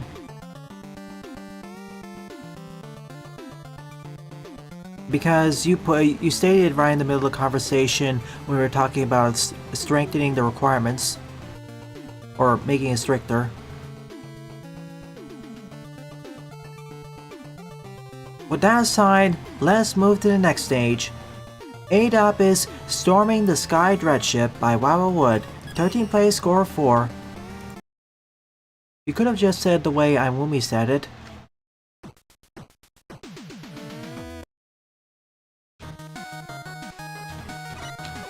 And if you're trying to quote someone using the arrow format, it's fine. But when you use the arrow format like that, it also relies on the context of what's going on, and in that case, it was a different discussion. So, different context, different interpretation.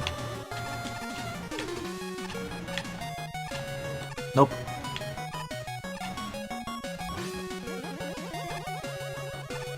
You did, and I got a very different reception of that.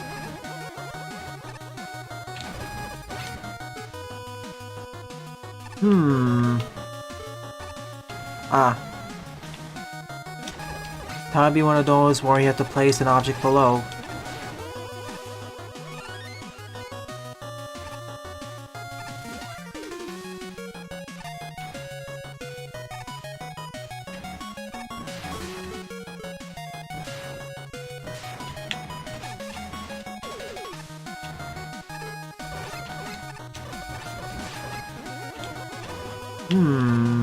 I'm going up here.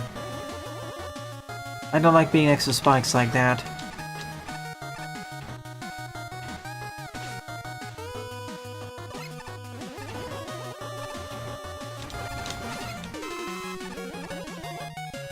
As a reminder, tonight there's no stream. Tomorrow morning will be the finale of Snatcher for the Sega CD. And tomorrow evening will be the finale of Abator.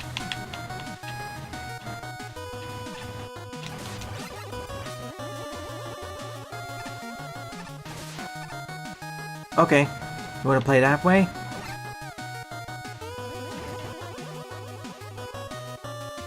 And then next week will be the beginning of Mario & Luigi Partners in Time. The first Nintendo DS game I'm gonna stream on this channel.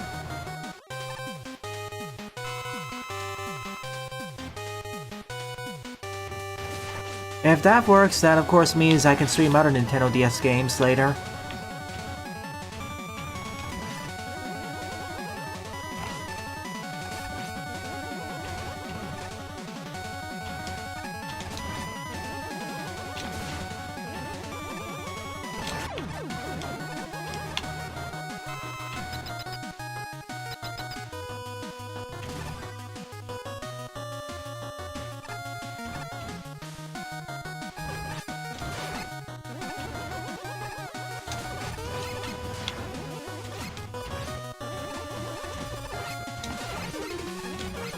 Thank you, Lorenzo.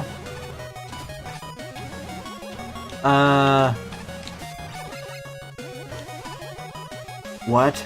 I'm actually befuddled of the joke, J Butters.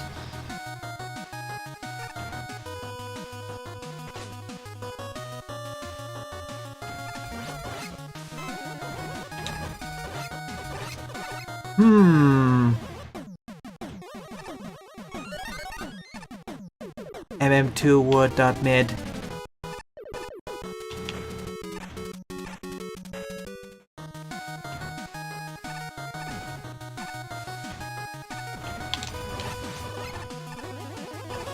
You know, I wasn't expecting that, so bravo.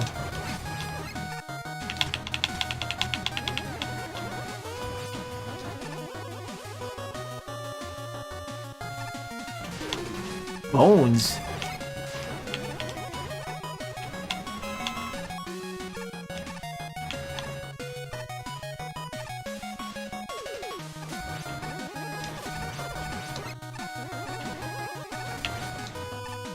It's like banging a Yui at wicked impossible speeds.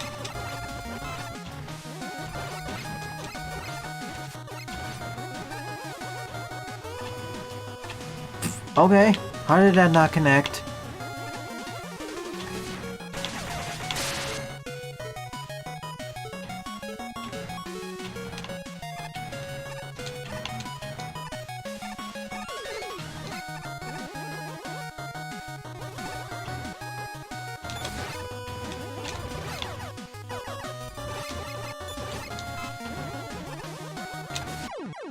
Up.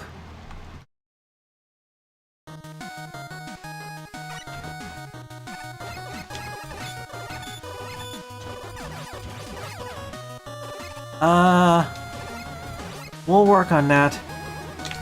Right now, the Anti-Freak story is currently in development, and then after that will be the final story. We're trying to get the level editor working. And of course, the quote-unquote Holy Freak Grail, a Steam release.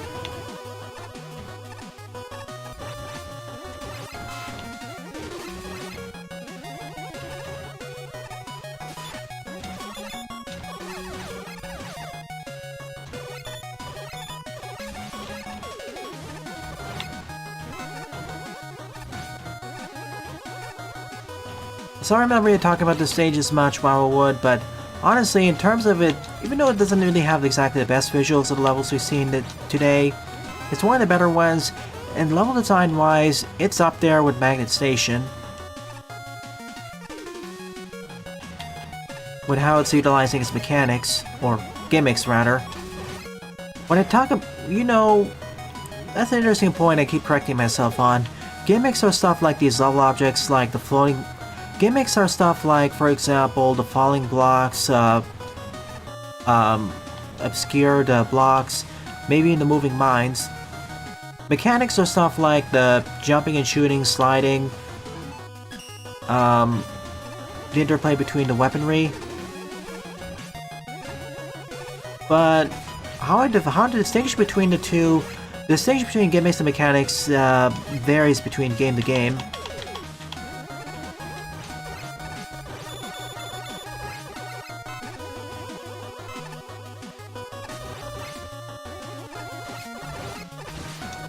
You'll have... EGS is probably a no-go. That requires us to actually like EGS.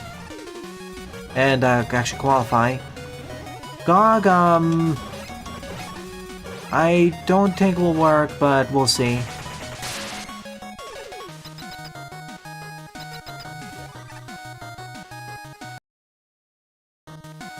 I'll add your level to the queue, Lorenzo. Just give me a moment.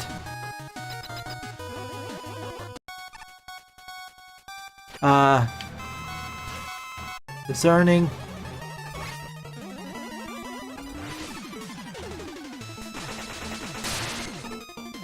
Are you Slash? Yeah, oh my.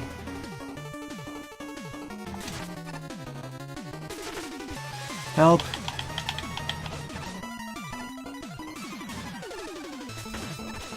I'm trapped.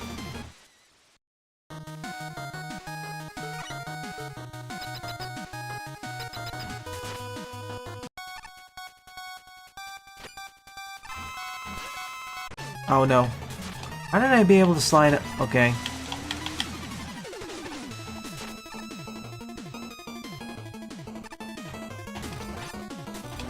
Oh yeah, I've been listening to RRTL's Mari music. It's pretty good.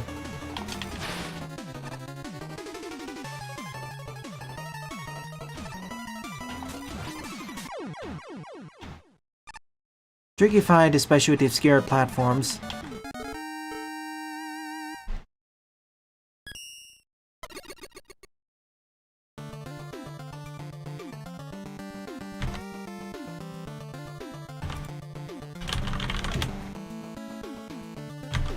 Definite upvote, tied with honorable mention next to Magnet Station, which is currently my favorite. Oh boy. Ninth up is Mega Man Animal Rage 2 Firefly Woman Dark Lakeside by La Patio, 87 plays, score 33.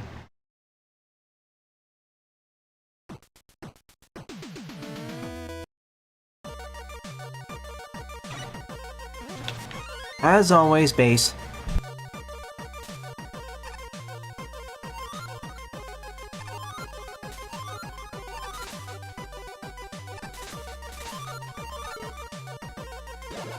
I don't recall which weapons I had, so I'm just grabbing all these.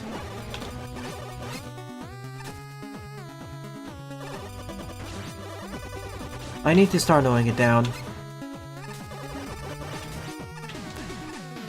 Due to how these stages are constructed, it doesn't really matter what most of the weapons I grab. I'm gonna die anyways, repeatedly.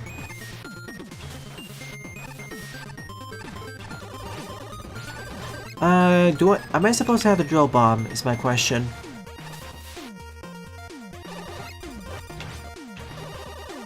Tornado, stone, ice drill... Ice? Okay, I think I got most of them.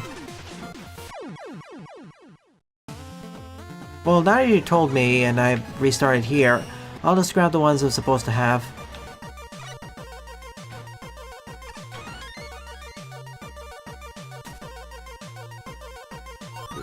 Ice. Tornado.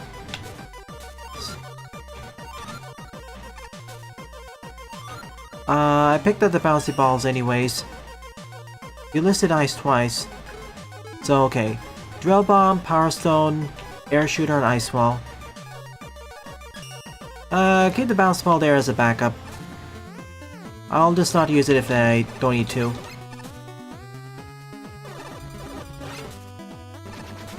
Regardless, that means I got my favorite weapon of the bunch.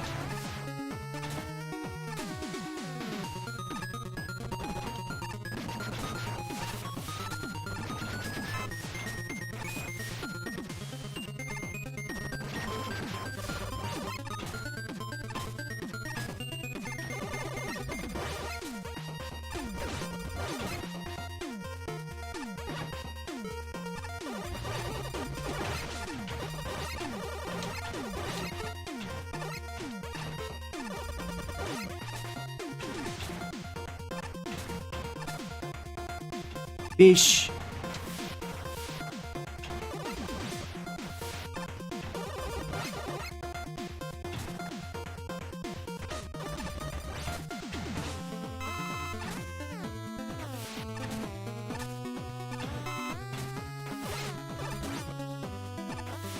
Right, slippery blocks. No problemo, full refill. If you're just gonna give a full refill, you might as well just use a life setter blocks and set the life to 28 there. Because you always give 28 life energy there.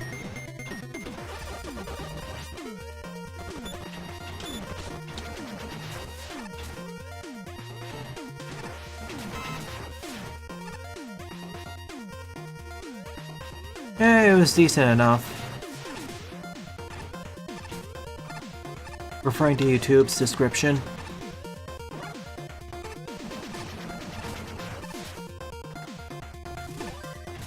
Okay, special room. Follow the light.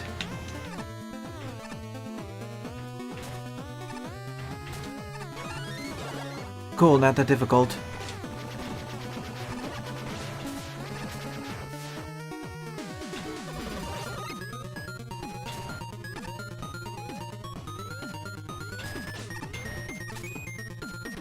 Didn't mind the laser. Well,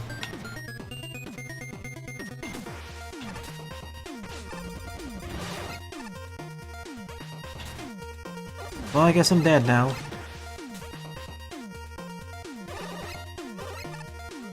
Unless... only for a few more seconds.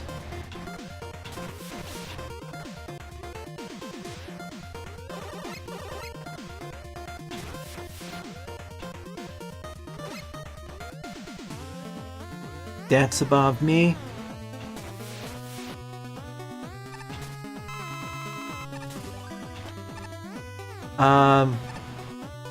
Why give me a full... Okay. You even use the life setters here. Just use a life setter here as well, and set the life to 28.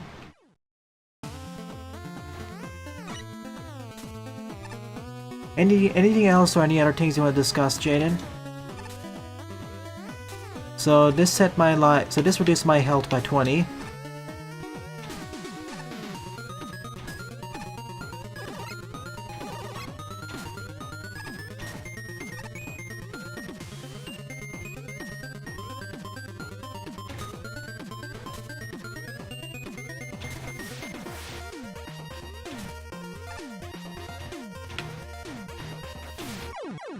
Too slow on lunch.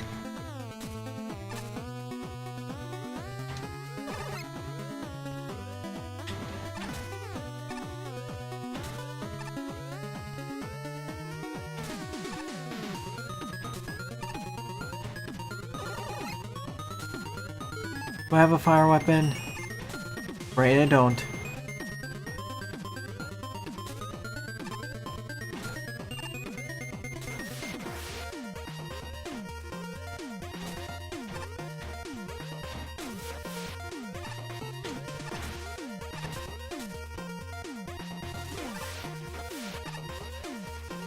See, not too scary.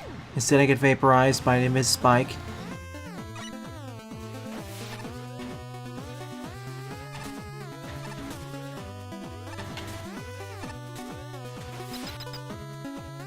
Wait, is that the end? I'm shocked because this is the stage by the patio. They're usually actually, even with their normal ones, they have one last nasty trick up their sleeves. Yes, I emptied their sleeves already. Or the nasty trick I'm so used to that it didn't pose a challenge to me.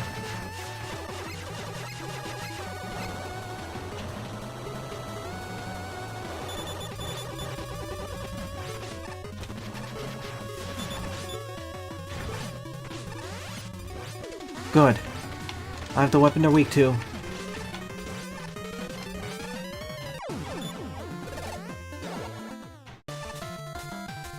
And the fact they don't have a second phase, especially with this one, is a little bit odd.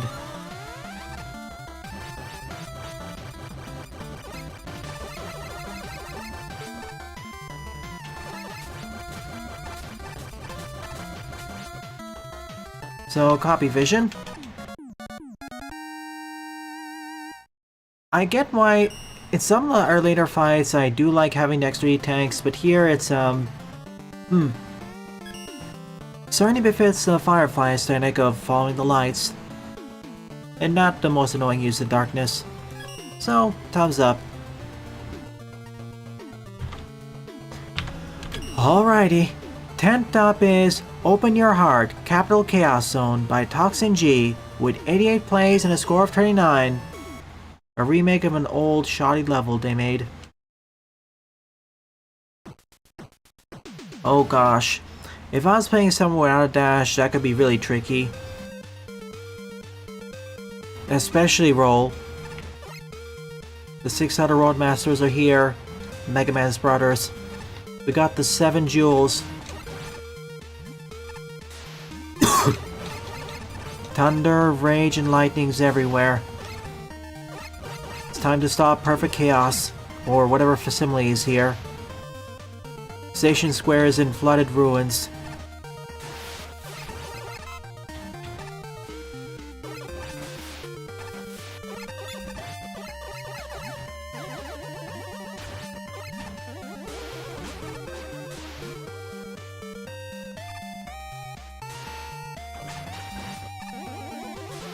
Blue lava.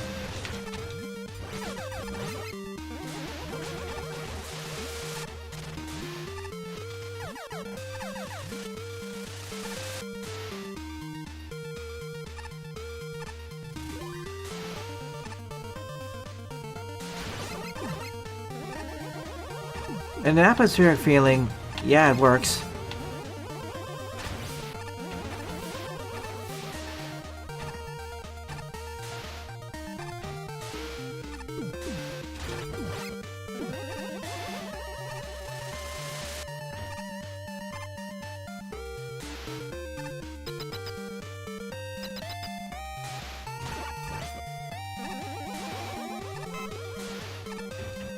Like I need those bubbles.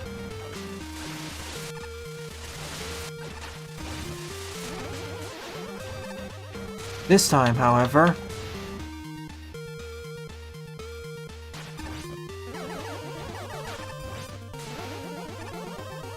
I'm not taking your headbutts.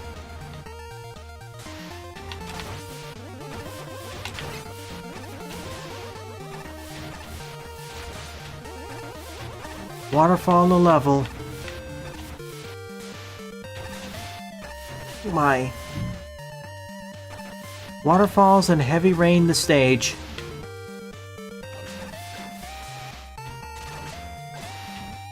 We don't have to worry about thunder.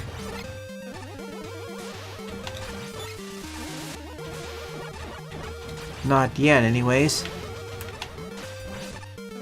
Let me in. I'm soaking wet. Oh gosh. Massive rainstorm here.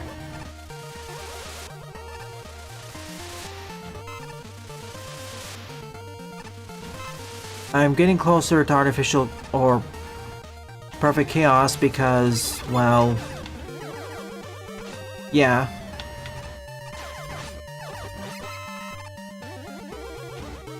Now the entire building's getting flooded. I guess Water Phoenix?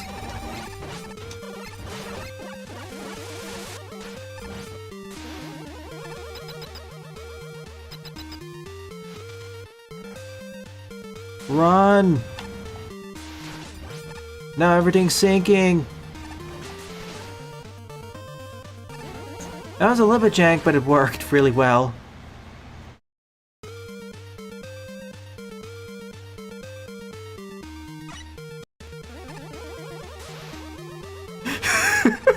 Oh, you...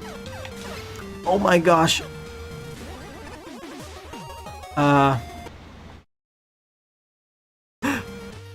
Confusion, hopeless anger. I don't know what it can be, but you drive me crazy. All your cunning tricks make me sick. I want to rest my back. I'm sorry. When you introduce that, it becomes more hilarious.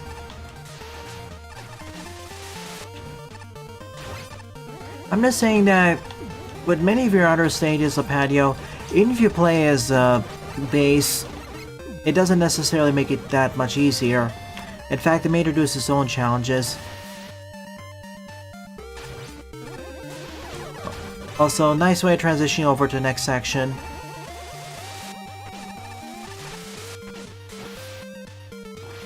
I don't think I made it. Oh, wait, I did. Somehow I got pulled right through the ceiling magnetically.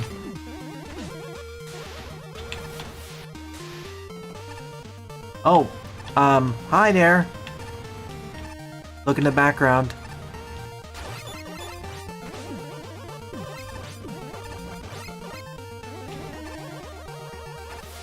Yes. All 7 of Chaos Emeralds. Hit them. Hit them to win.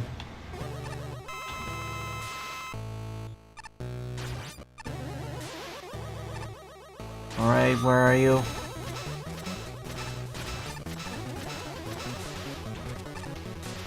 Oh, there he is.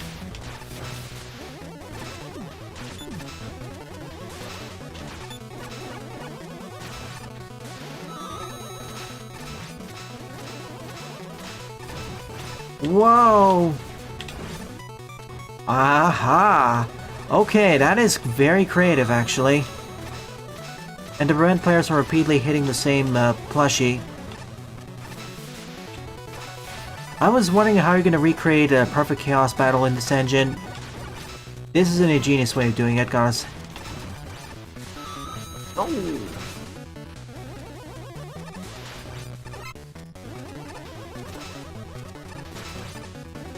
I do wish there was a way you could vary up the phases more, but with Mega Man Maker's limitations, this works very well.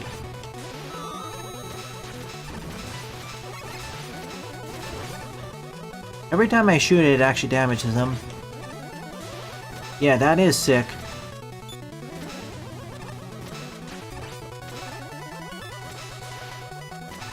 And the fact they even created the artificial... You know what makes it even better? You actually foreshadow perfect chaos in the background.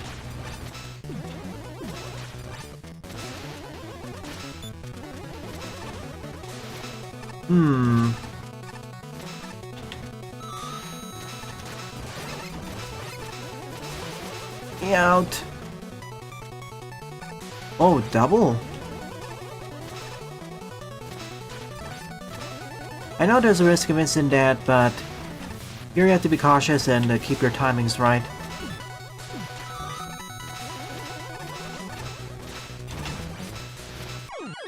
Victory! And now the raging waters calm. Aw.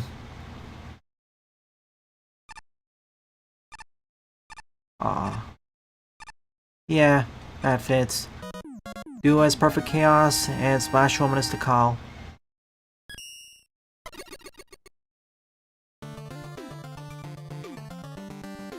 Okay. This is one of the stages I'll upvote at base level because in terms of the pure spectacle, it's great actually. We started off in the raging thunderstorm, sure, but as we got closer and closer to chaos, things became even more chaotic, with the rainstorm, with more and more waterfalls covering the screen, the rain getting more dramatic and forcing us forwards, and the enemies getting more dense. Even the platform became more, maybe not crazy, but it certainly felt like the structures were collapsing more and more the further we reached perfect chaos. And then when we saw perfect chaos in the background, we knew the fight was coming up. And then we had to fight against them themselves, seeing them in the background, and also having a neat way of being able to target their head multiple times without... and forcing the player back to repeat the process like 6 or 7 times to replicate the fight, or at least adapt the fight here. I do wish there was some different level design, or in different phases, but with Maker's limitations, it works well.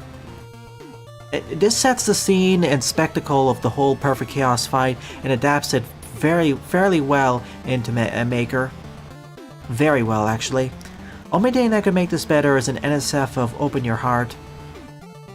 Like, this is a good stage for what it's trying to achieve, which is adapting the Perfect Chaos fight in the Maker, and you did a wonderful job. Currently, my favorite stage of this episode, and the last 2 months.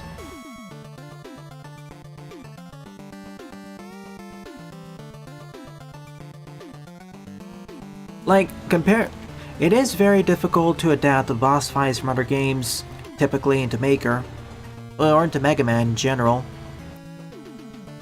And that's why going into it, I was a bit worried that this is kind of going to be a little bit of a basic stage with a basic boss fight at the end.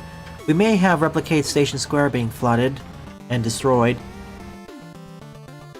But the fact you're able to replicate a lot of the feel and actually tell a story without using any words, just through the environment alone, that's something to be commended. And the fight itself, yeah. It is good execution. I know the level design itself may not be very elaborate compared to, let's say, Magnet Station, but it does heavily utilize its main mechanic of the waterfalls and rain fairly well to tell a story and adapt/remake the level boss fight. And here's the thing, most Mega Man stages aren't really trying to tell a story through their environment. This one, however, accomplishes that. And I will say this, it's not easy. There are several sections where I almost perish if I didn't time it right, or was more patient, or got lucky with some of the water flows. There are many other stages which, like, this does 2 things. It's a good adaptation, and it actually offers a decent challenge to intermediate players. Like, it's not like a brain dead easy stage which just focuses purely on the spectacle, and it's not an auto-playing level either. So it's good and perfectly suited for intermediate players. Hey, they made the fight more enjoyable in Generations. So bravo. Fair level the episode. I don't think anyone will be able to top this. Alrighty then.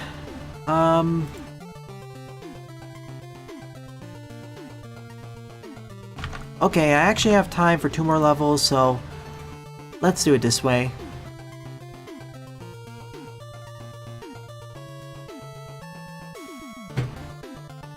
At least 2. 11th up is Bomb Burst Bonanza by Lorenzo Vidi. 115 plays and a score of 55. Oh, that is another well-regarded level.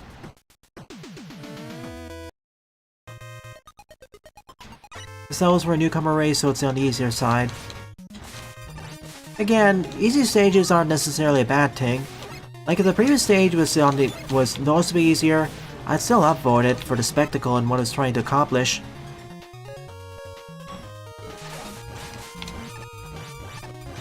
My issue with many of the quote-unquote or the easy stages posted to Maker is that they're easy, sure, but they don't really follow the principles of Mega Man's traditional Mega Man stage design.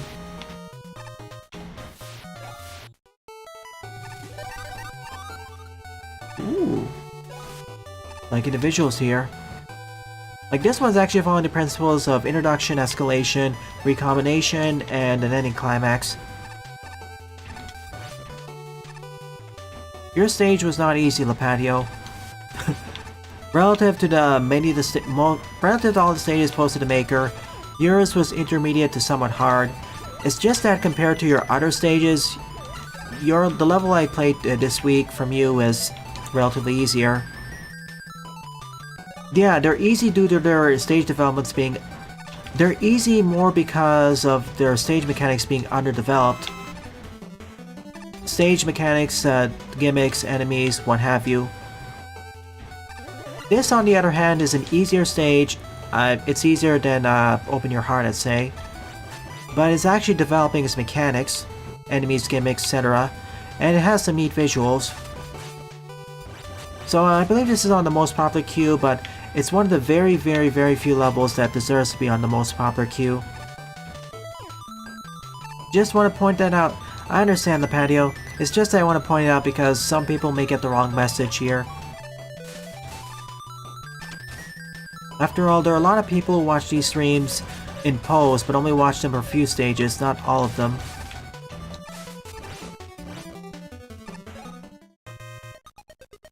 Like, I don't know if I call this a very easy stage, but it's easy.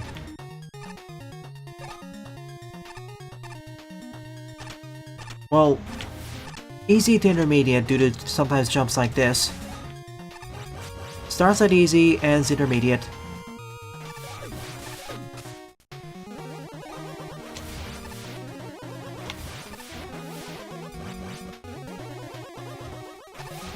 Easiest to crash out on. Oh no.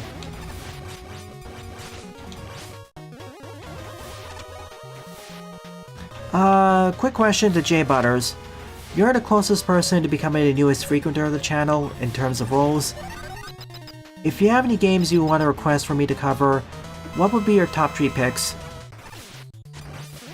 No guarantees right now, just asking.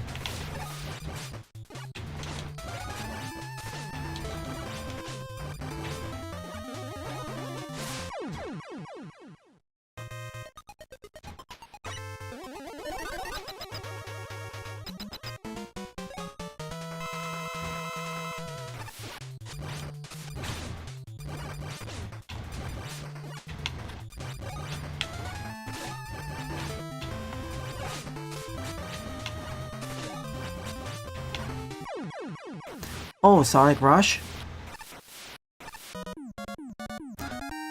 I mean, if I decide to cover Sonic Rush next year, it actually fit well because this year I'll be able to test out DS games.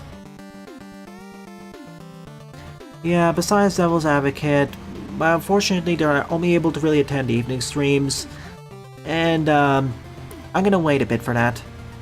I'm probably gonna reconfigure who's on the frequenter list due to changes and whatnot. And yeah, probably gonna strengthen the settings a little bit. Alright, if this was designed for a newcomer race, to start out with an easy to intermediate stage, you did a pretty good job. Like, most easy stages I see in Mega Man Maker are easy because they're underdeveloped. Or because they're a joke, or because they're autoplay, or because they're a glitch showcase. The latter three categories are fine, but they're in the minority. The vast majority of easy stages are easy because of underdevelopment. This, on the other hand, understands what its target audience is and appropriately develops its gimmicks, enemies, and mechanics. With a little bit of a relatively tricky ending part with jumping on top of count bombs. Tricky because if it's geared towards a newcomer audience, they may get tripped up by the timing a bit. For an intermediate player though, or even more skilled, it's fine. So, honorable mention. I am going to have to reconfigure what's an honorable mention and what isn't an honorable mention this episode. There's like 4 picks right now. Like, I already have a very clear idea of what my favorite level is. It's the honorables which are going to be interesting.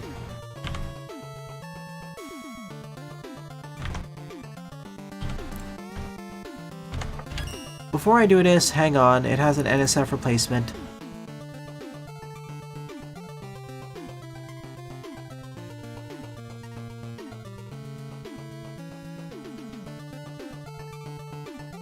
Like, compared to the usual fare, we already got a very solid, definite winner in terms of favorite, and at least 3 picks for what I consider my honorable, for different reasons.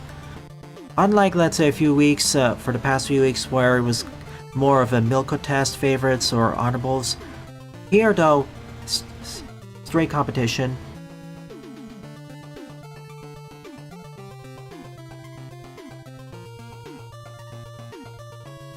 I want to be careful.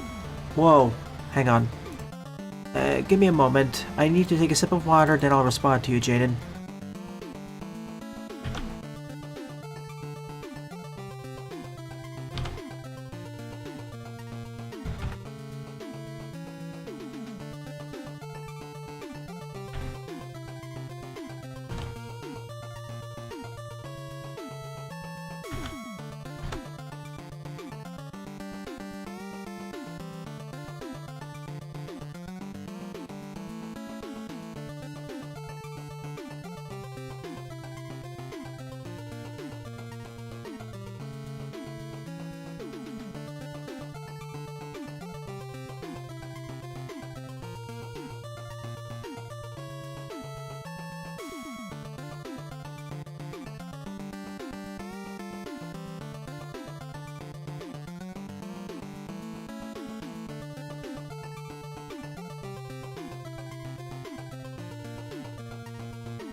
Back I am. And for your stage, Toxin, the standout moment was probably the boss fight, but the rest of the stage, though, very memorable. I was taking a sip, another sip, and had to stretch my legs. The reason why I want to be careful of doing that, Jaden, about adding benefits to those who give certain request games, is that I don't want to end up with a situation where someone just donates 50 the dozens of games that everyone requested, or a bunch of people requested, and then get stuck in a very long request queue. But you do have a point, though. I think I should create a public request page for games that people have requested. And then, of course, clean up my public games list, so people don't multi-buy games I already own.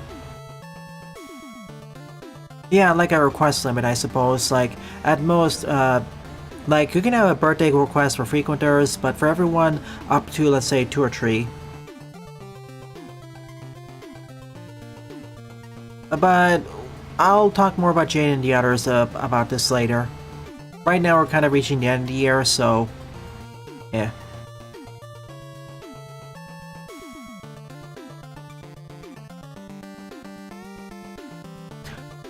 But if I do decide to add a gifted games willing to accept, before I do that, I need to publicly release a list of all the games I own on the various, at least on Steam. Steam and the Epic Games Store. The reason for this is so people don't multiply and waste their money. I own Celeste on 3 different platforms, for example, and I only paid for really one of them, thanks to freebies. Anyways, let's end off with this one.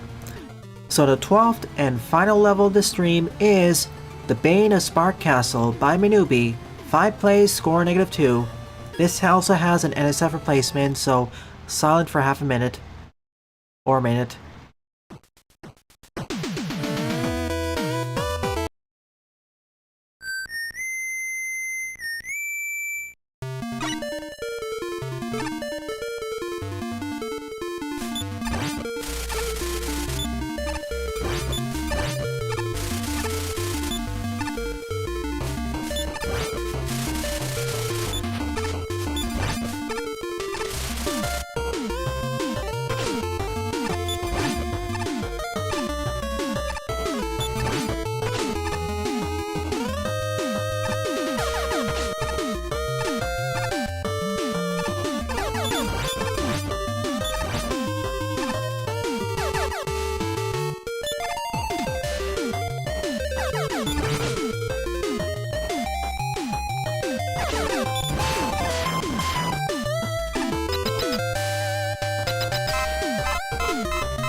I don't have Skull Barrier. And if I trigger that, I'm dead, so,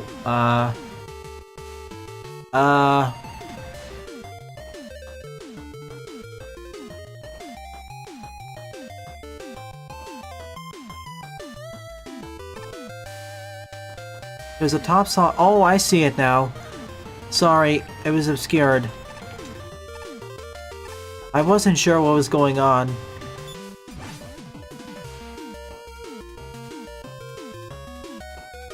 So I was just baffled. Okay. Oh. Oh, okay.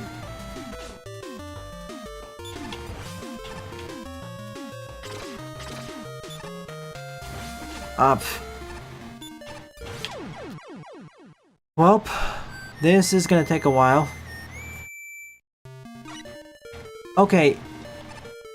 So, before I do that, before I create the gifts list, I actually have to create 2 documents, really. One of which is all the games I own on Steam and the Epic Games Store. Second, all the games I covered on the channel. Although that's not really necessary, but that'll help for situations where people request the same game I already covered. And finally, a document containing every single request people have requested.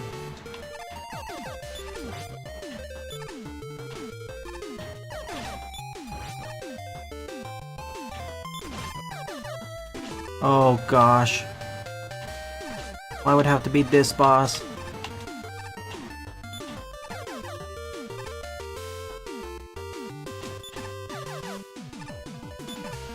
It's really awkward to hit you.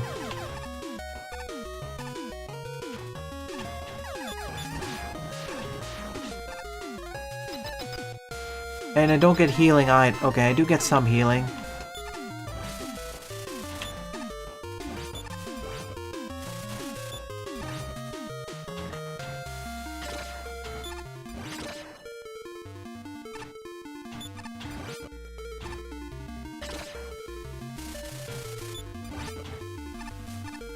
Better shape than last time.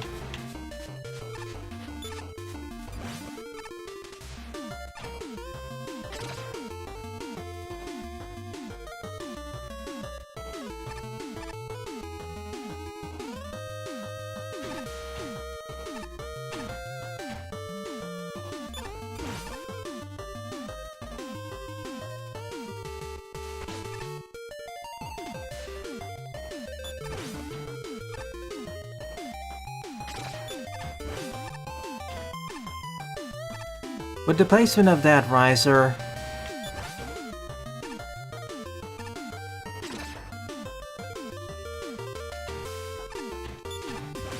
okay.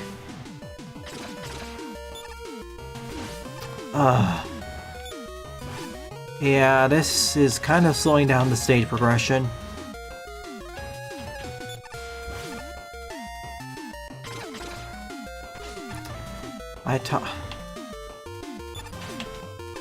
Oh.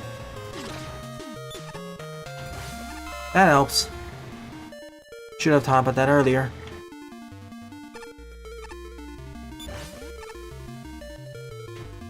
You know, if I really want to, I can just exit out the fight immediately.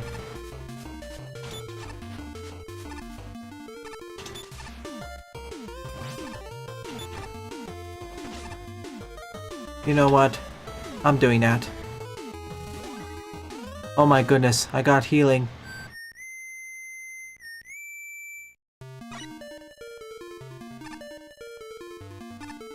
That's what I'm gonna be doing, J-Butters. Usually they're not a problem when you can actually just shoot, but,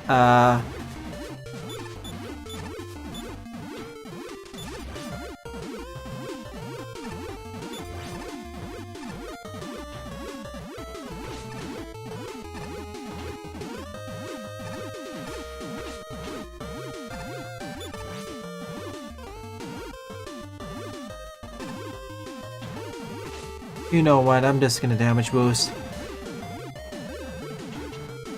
I can see why you warned me about the stage length, because, yeah.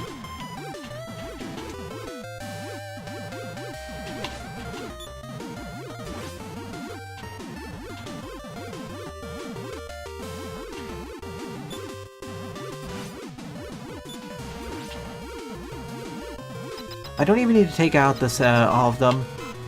Oh, it's you again.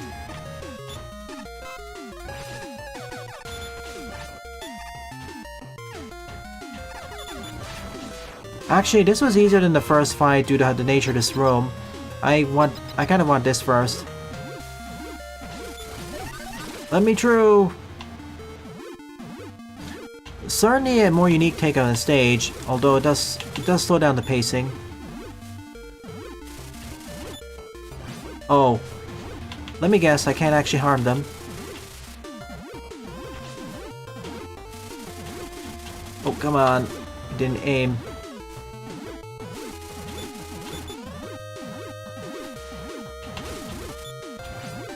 Bingo.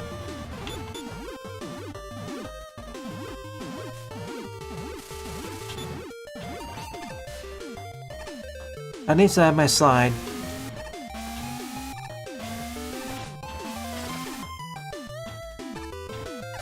Oh gosh.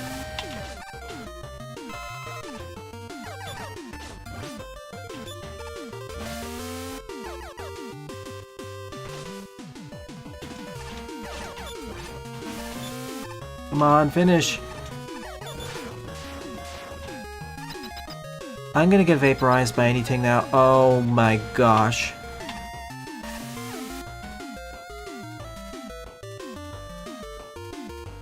What? Excuse me? Oh, okay, I see. I thought I had to tap jump through it, but no, there's the ladder. Of course, timing.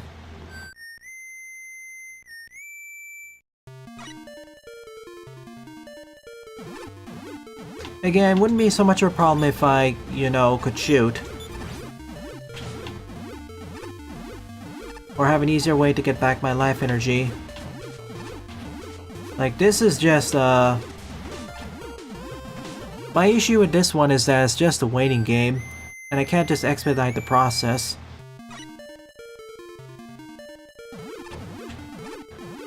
Like, I actually don't mind the pit attackers in this stage. I have more problems with the Sniper Joes here. Or whatever whatever their exact names are.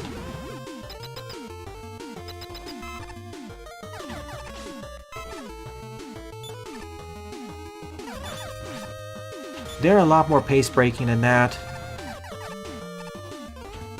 If they were the regular Joes, in fact, they'd also be less of a problem.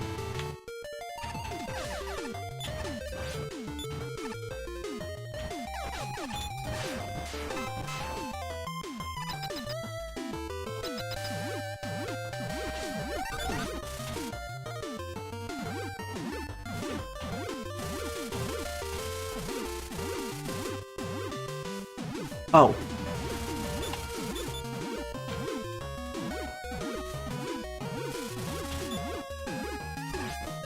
Paraberries, sorry.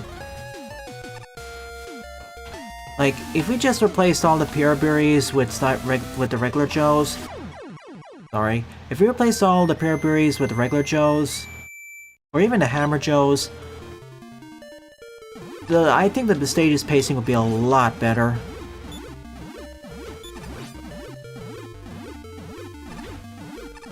Like, waiting for stuff like this is not really fun. It was okay initially, but now,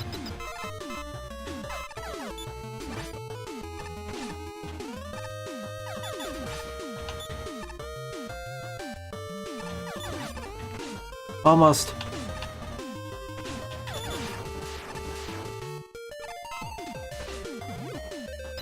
At least with the pit attackers, there are ways you can mitigate them because of how they're proximity based.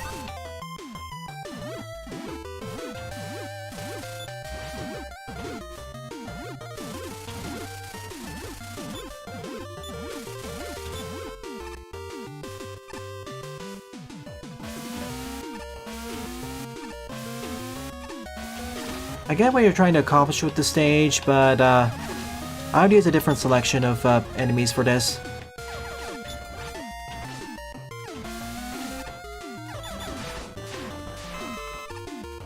Okay, I'm a lot healthier this time.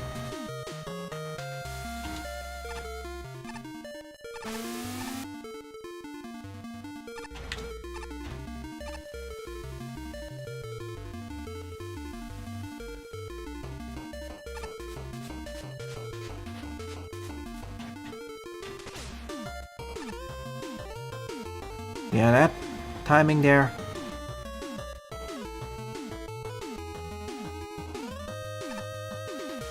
Again, if I had projectiles, this wouldn't really be a problem, but having to wait for them to shoot again and then deflect the shot back at them, kind of a time waster. Like, when you're the main point of the Parabee's projectile is that it reflects regular shots, so you have to time it correctly. Versus regular Joes, where you can fire a charge shot right through their shot and pass right through no problem. Oh, hi. See, in sections like this, I'm fine. Oh my goodness.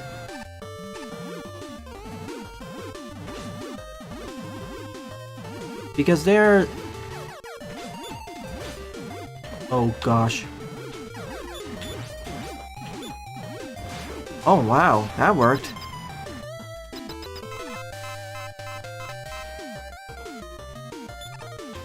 Yes! It worked! No! I'm standing right in here. Didn't work. No. Boo.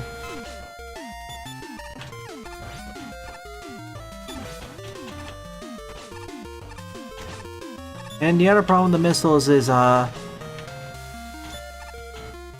diagonals.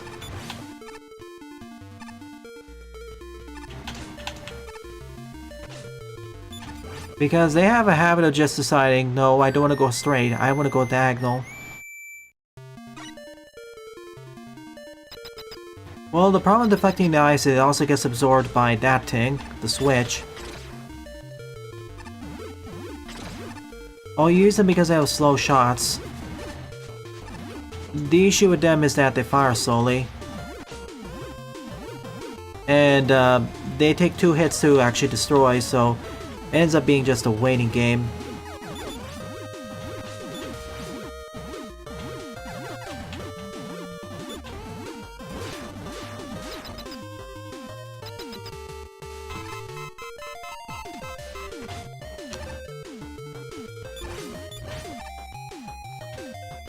See? It keeps getting absorbed by the switch.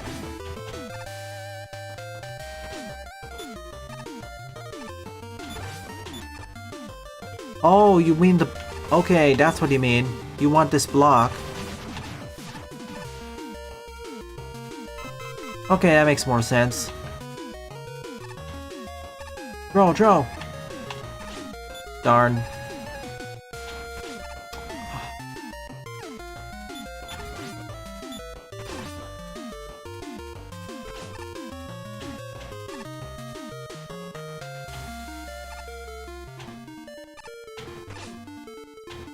Once again, I wish the shield was better.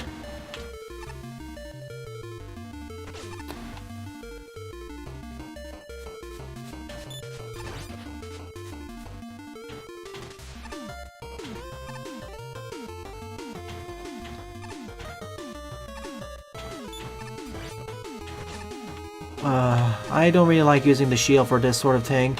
I wish it was much taller. Or covered his head more. Like, this is just annoying.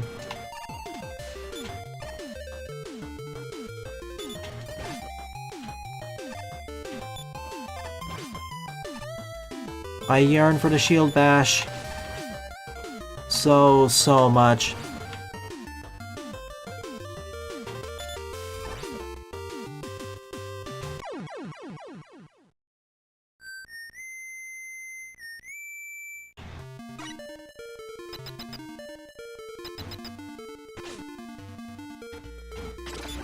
I get what you're trying to do at this stage, but the enemy selection kind of brings it down.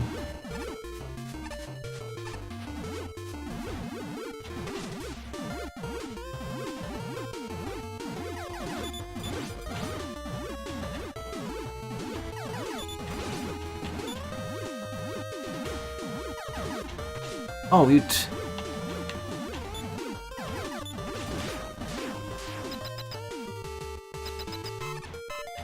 That'll work too.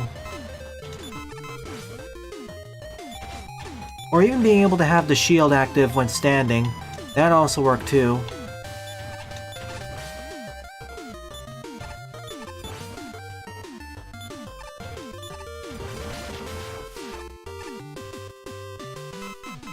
At least they are refills. Once again, I yearn for Mega Man Beyond's Proto Man. That Proto Man was kind of busted with his shield. That did fix Proto Man's shield ability. Oh sure, he takes double damage there, but his shield always stays up regardless of whether you're jumping or walking. It only gets a... It only comes down if you shoot.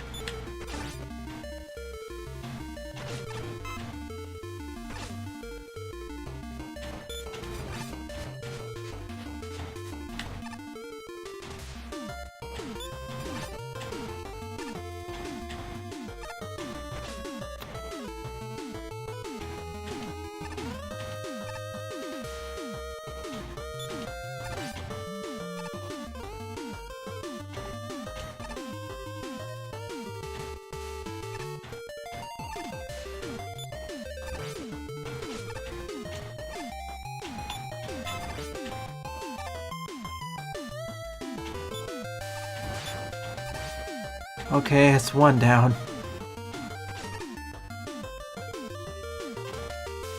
I wouldn't even fight this with a shine if I had the choice.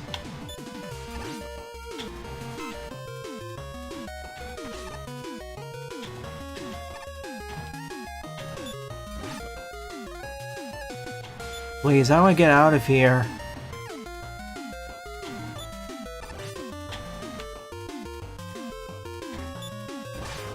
Okay. Hey, Brickman. Welcome.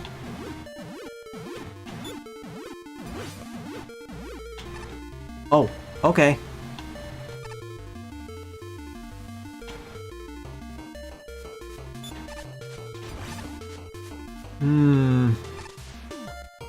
Scary.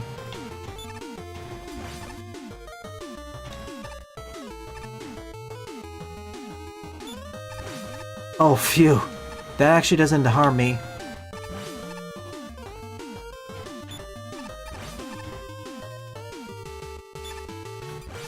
Sections like these, sure, use the piri-piris, I'm fine.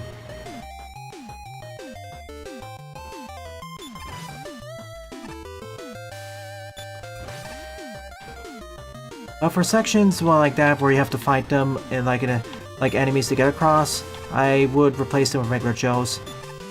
Like, certainly a neat idea for a stage, and I appreciate the experimentation here. It just feels like there's a little bit too much waiting around.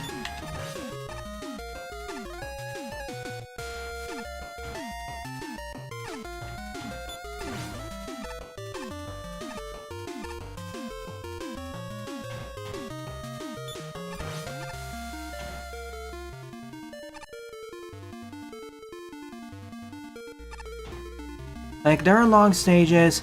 This is lengthy due to all the waiting time.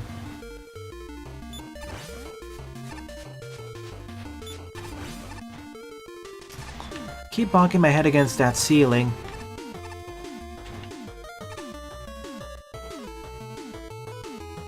Well, certainly I guess it certainly fits Breezeman's team.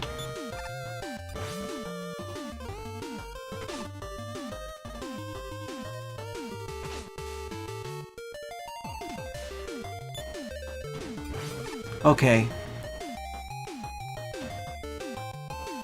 Oh my gosh. Oh no. I am forced. Okay. Oh, pff, you.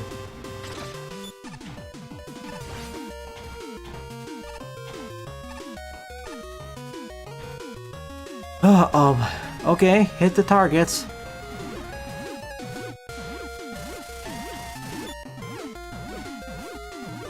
This is gonna take a little while.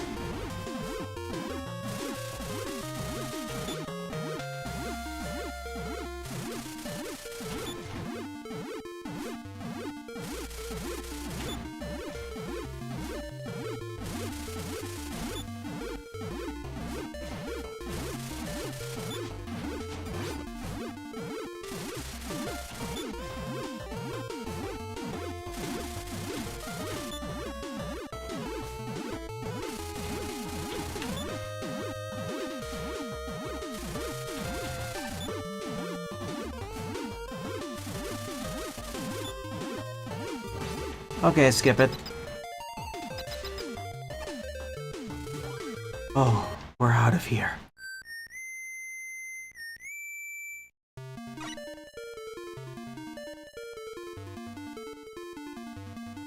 Yeah, when this stage uses the deflection ability of Proto Shield for platforming, that's when it shines. But when it tries to be combat focused outside the mini boss rooms, it wears tin. Well, at least I use the more relaxing team like Breezeman. Okay, yeah, this is one of the best bosses to use this.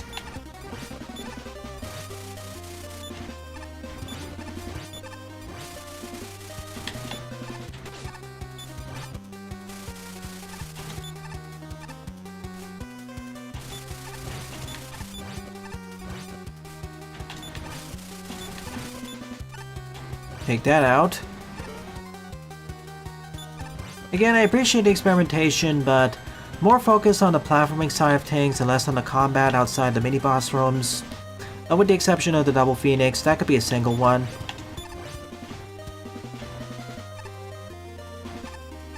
I want to see that sort of elaboration.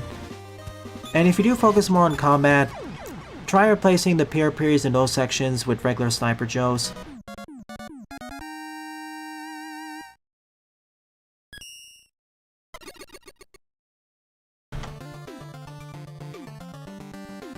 And to be quite frank, I think the Squid-On mini-bosses were good enough. We didn't really need the Double Phoenix. In fact, the last Squid-On encounter actually had a neat gimmick. You had two ways of defeating it. You could either try deflecting the missiles back into the Squid-On for faster destruction, or just drop the block on top of it by deflecting the ice cubes.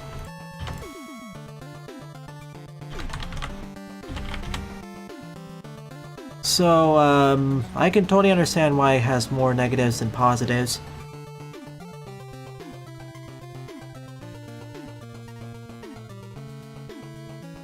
In fact, due to the length of the stage, I'll say this. Got out most of the combat sections and replace them more with the platforming. You can keep the mini-boss, keep the mid-boss encounters against the Squid-On and the Helicarry. Get rid of the Phoenix, and keep the platforming. It'll be a lot better.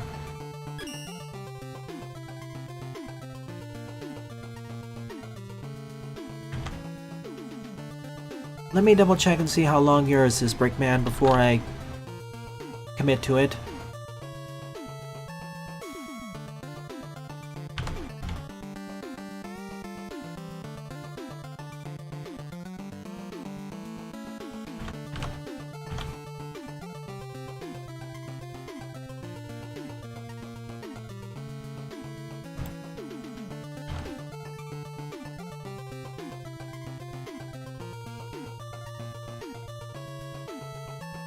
Yeah, I have time. Let's do it.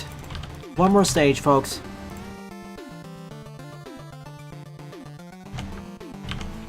Let's do this. I have time for one more stage, so let's end with this. So the 13th and final level of this stream is Frozen Station by Brickman X. 26 plays, score 3. Made it on stream in about 3 hours. First real dig into 1.9. Ooh. Cool and chill.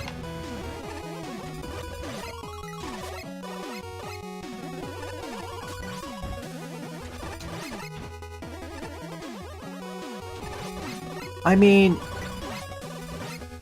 I would like to actually see a fan game that purely focuses on Proto Man deflecting shots back at enemies, but if you do decide to have that, give him something like the Shield Bash, in addition to the shield deflecting shots, and actually tailor-made the bosses so they don't take an eternity to defeat. I'd play that.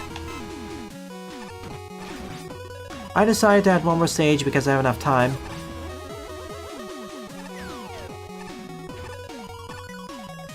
Proto Man loses his Buster Arm.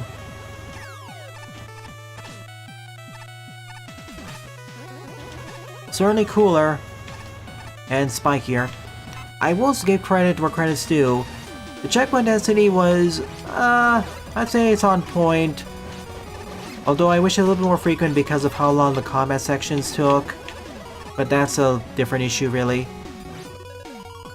And thank you for being merciful with the life pickups.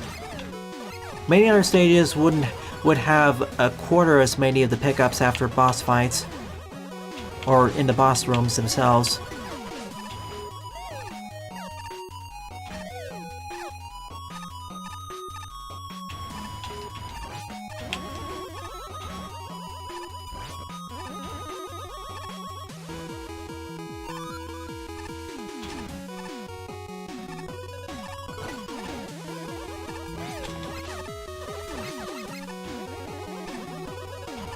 And before anyone asks, yes, I will get back to Magmal Tree later this year. There's just so many indie games I need to get around to, plus other things.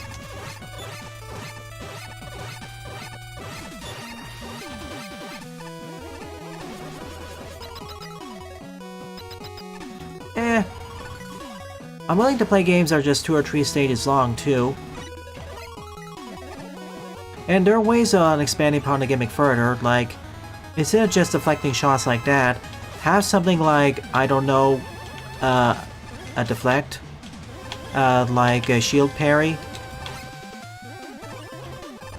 Or if you want to take it even further with the idea, give Poor Man the ability to store shots that enemies shoot at him.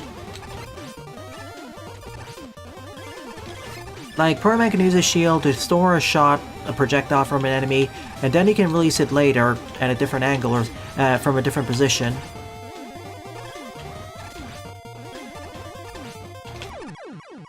Like, expand upon the deflection gimmick instead of being like the basic reflects back at the opposite angle. Like, if you can give Poor Man the ability to store some of the shots and then release, that'd be neat. Or give him the Captain America shield and give him the ability to throw it too. Or shield surf. There are plenty of ways to expand upon that. Like, Ringman the Castle is only 4 levels, and it is pretty fun. Heck, even Eddie's World was pretty fun, and that was from the same developer. And of course, Tackle Fire with Gun. Yeah, that was a short, cool little level. There was 1 or 2 tricky screens, but it's an upvote.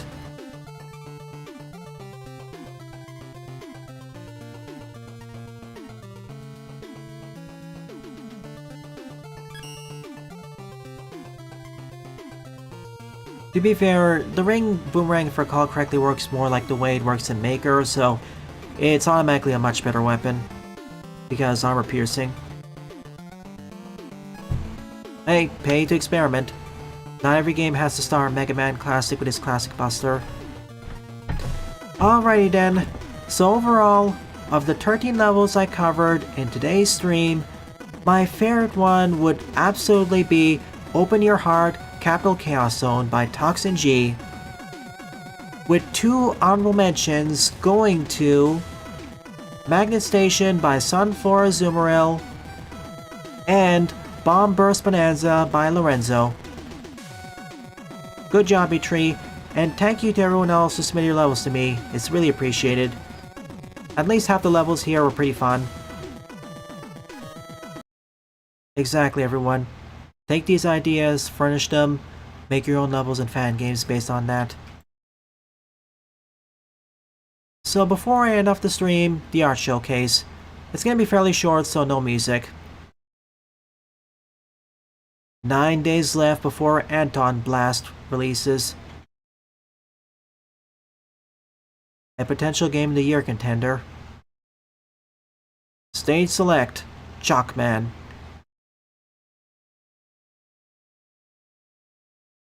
Neat stage select screen. I would also include the bolts on the same screen as there's plenty of space next to the life counter. Mega Man Arm 2 Recharged. Ooh.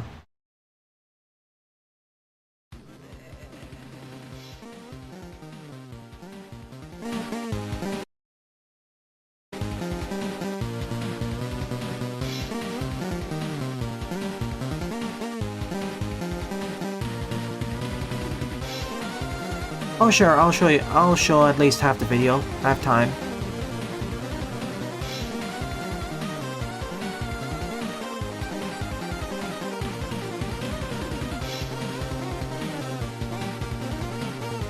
Snazzy Wily team, I gotta say.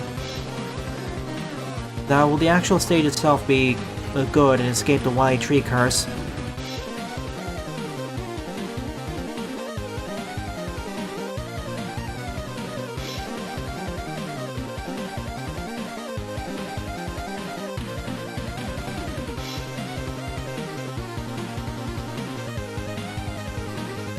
And this will combo well with the usually intense action the Wily Tree stages have, hopefully.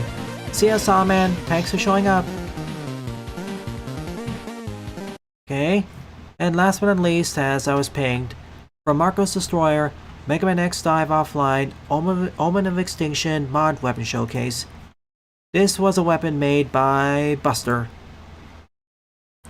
based on Crimson Valstrax Zero.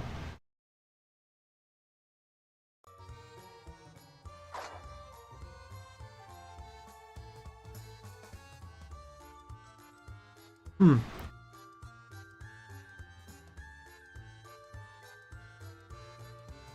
The text is a little bit faded. I don't know what happened with the recording quality here. It's not a thing of a stream thing, I can also see in the video side.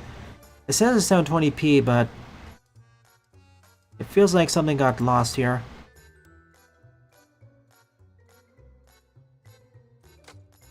Yeah, that's fair. They're going over every element one by one, which I do the same. Hey, if you really want to speed it up, here we go.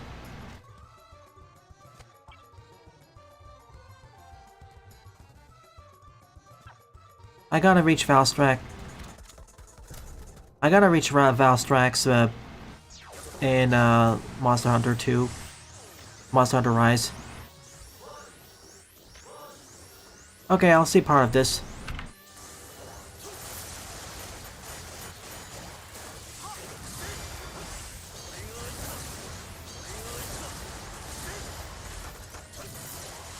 Alright, that looks neat. And when I say neat, pretty explosive.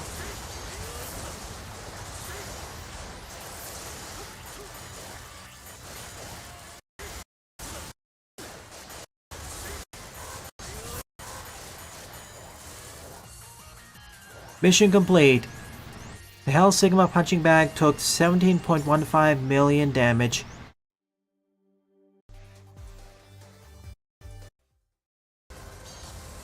Oh boy, the intro stage. Everything in there is gonna die very quickly. We don't need a ride armor. We have an Omen of Extinction.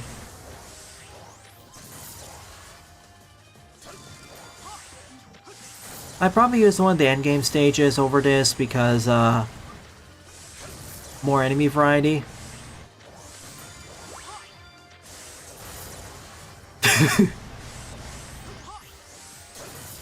But that's more of a comment to the video creator rather than Buster, because the modded weapon itself looks cool. Well, stronger enemies sure, but they'll all probably get wrecked or one or two hit anyways. I just want to see more enemy variety in general.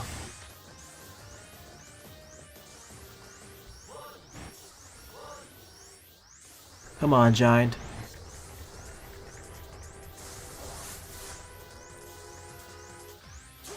Dead. Hey, they didn't die in one hit.